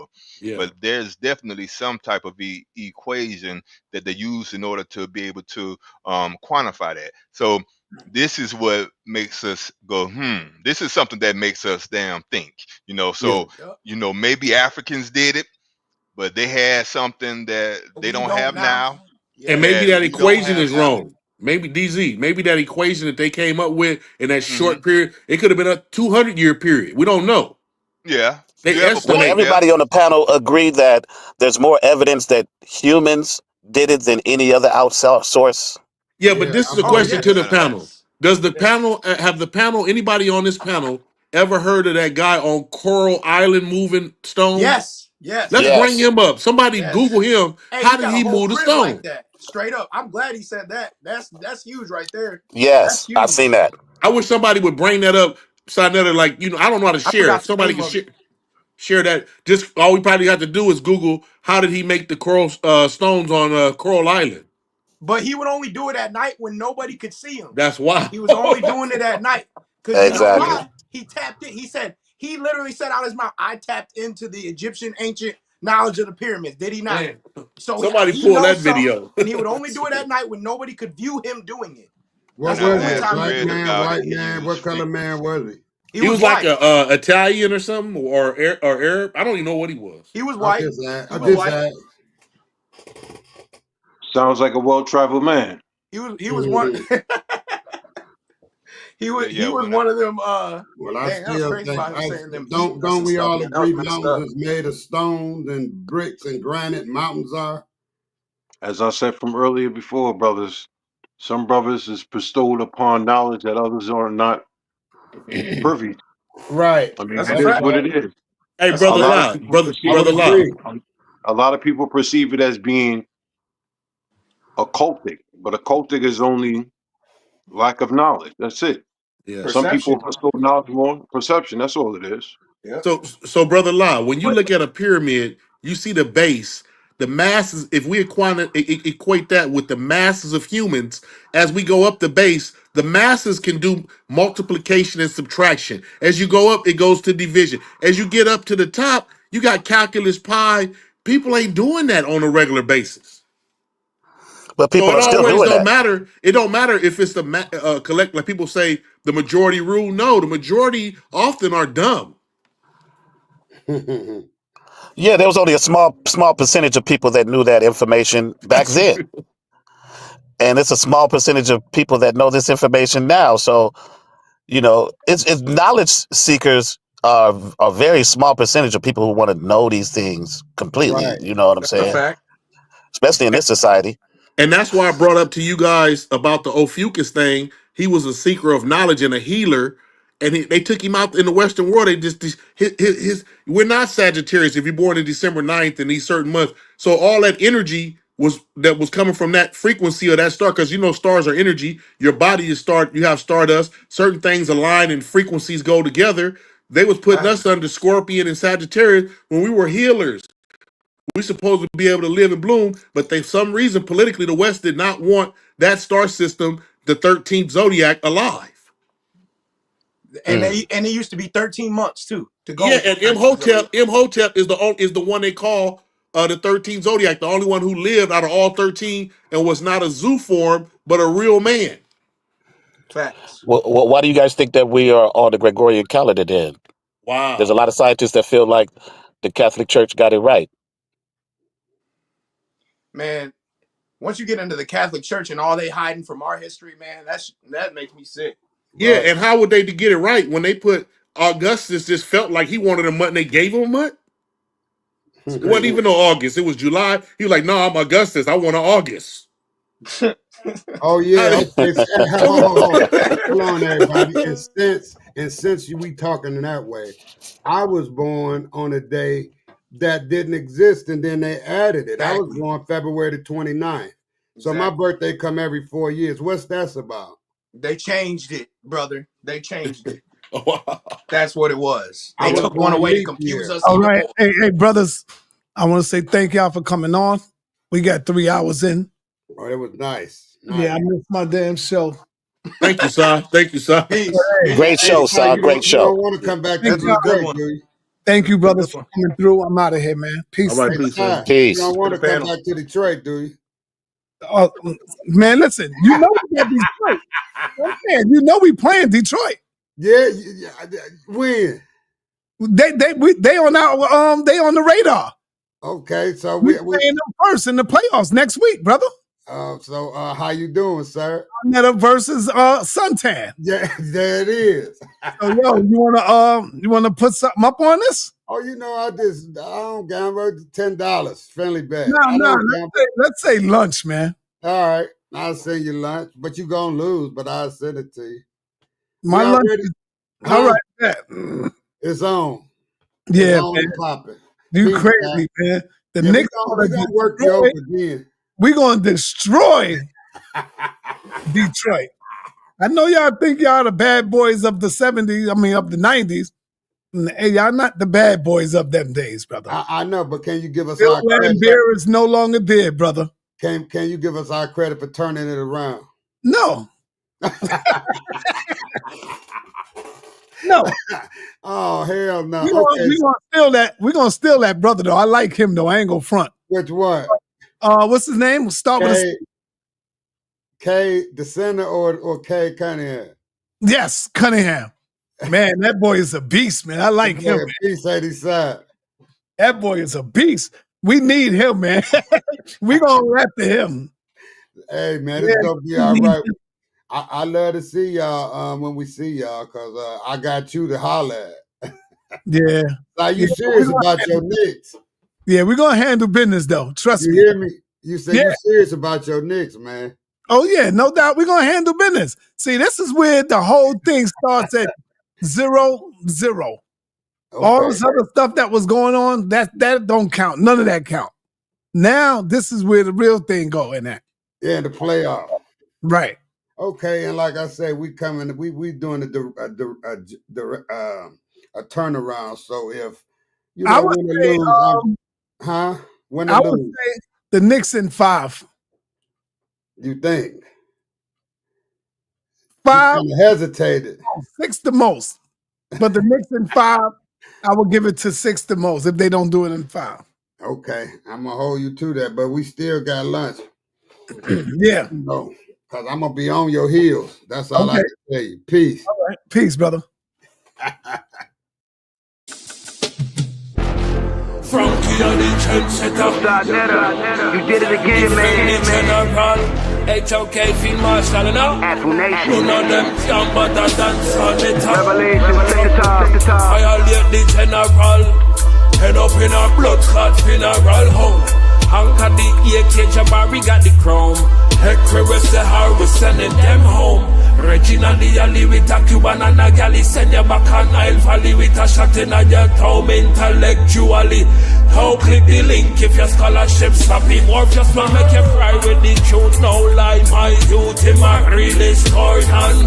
21 gun salute for commission. Not a brother, a hustle, a move like all left for the black woman, not all like Tulsa and a yana for sister freedom. I the whole panel know what time for Bible thumping. The minute them see me come, revelation set. Frankie are the trendsetter. None of them can bother than sa.neter. None of them can bother than sa.neter. Them got a podcast but saw better.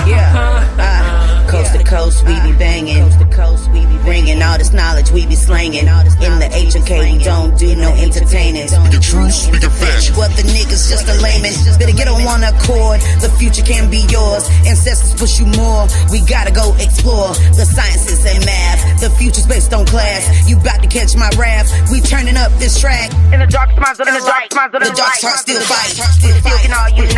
We gotta make this right. Talk right now. We learn how to stand up and stand proud. No man down. We fam now. House of the conscience, my clan now. Frankie are the trendsetter. None of them can bother than sa.neter. None of them can bother than sa.neter. Them got a podcast but saw better. When I look at you niggas, I see what I'm not. Go take him, a little bit of her, mix it with them, I put them in a pot. You still can't get none like me. It might sound the same, but it's unlikely. One white tee. If I lift it up, you niggas gonna see what it gun might be. I thought I told ya. Affirmation, revelation, we some soldiers. sa.neter put this team together, now it's over. We got the weight of the world up on my shoulder. When you get conscious information, hearts turn colder. Now look at these trappers who rapping the same, so stuck in their lane, systemically, chemically. I'm thinking something is wrong with their brain. As long as they paid in for in the chain, I got nothing to say. They in love with the gang. I traded my gang for change, and now that I changed, a few things still say the same. Frankie are the trendsetter. None of them can bother than sa.neter. None of them can bother than sa.neter. Them got a podcast but saw better.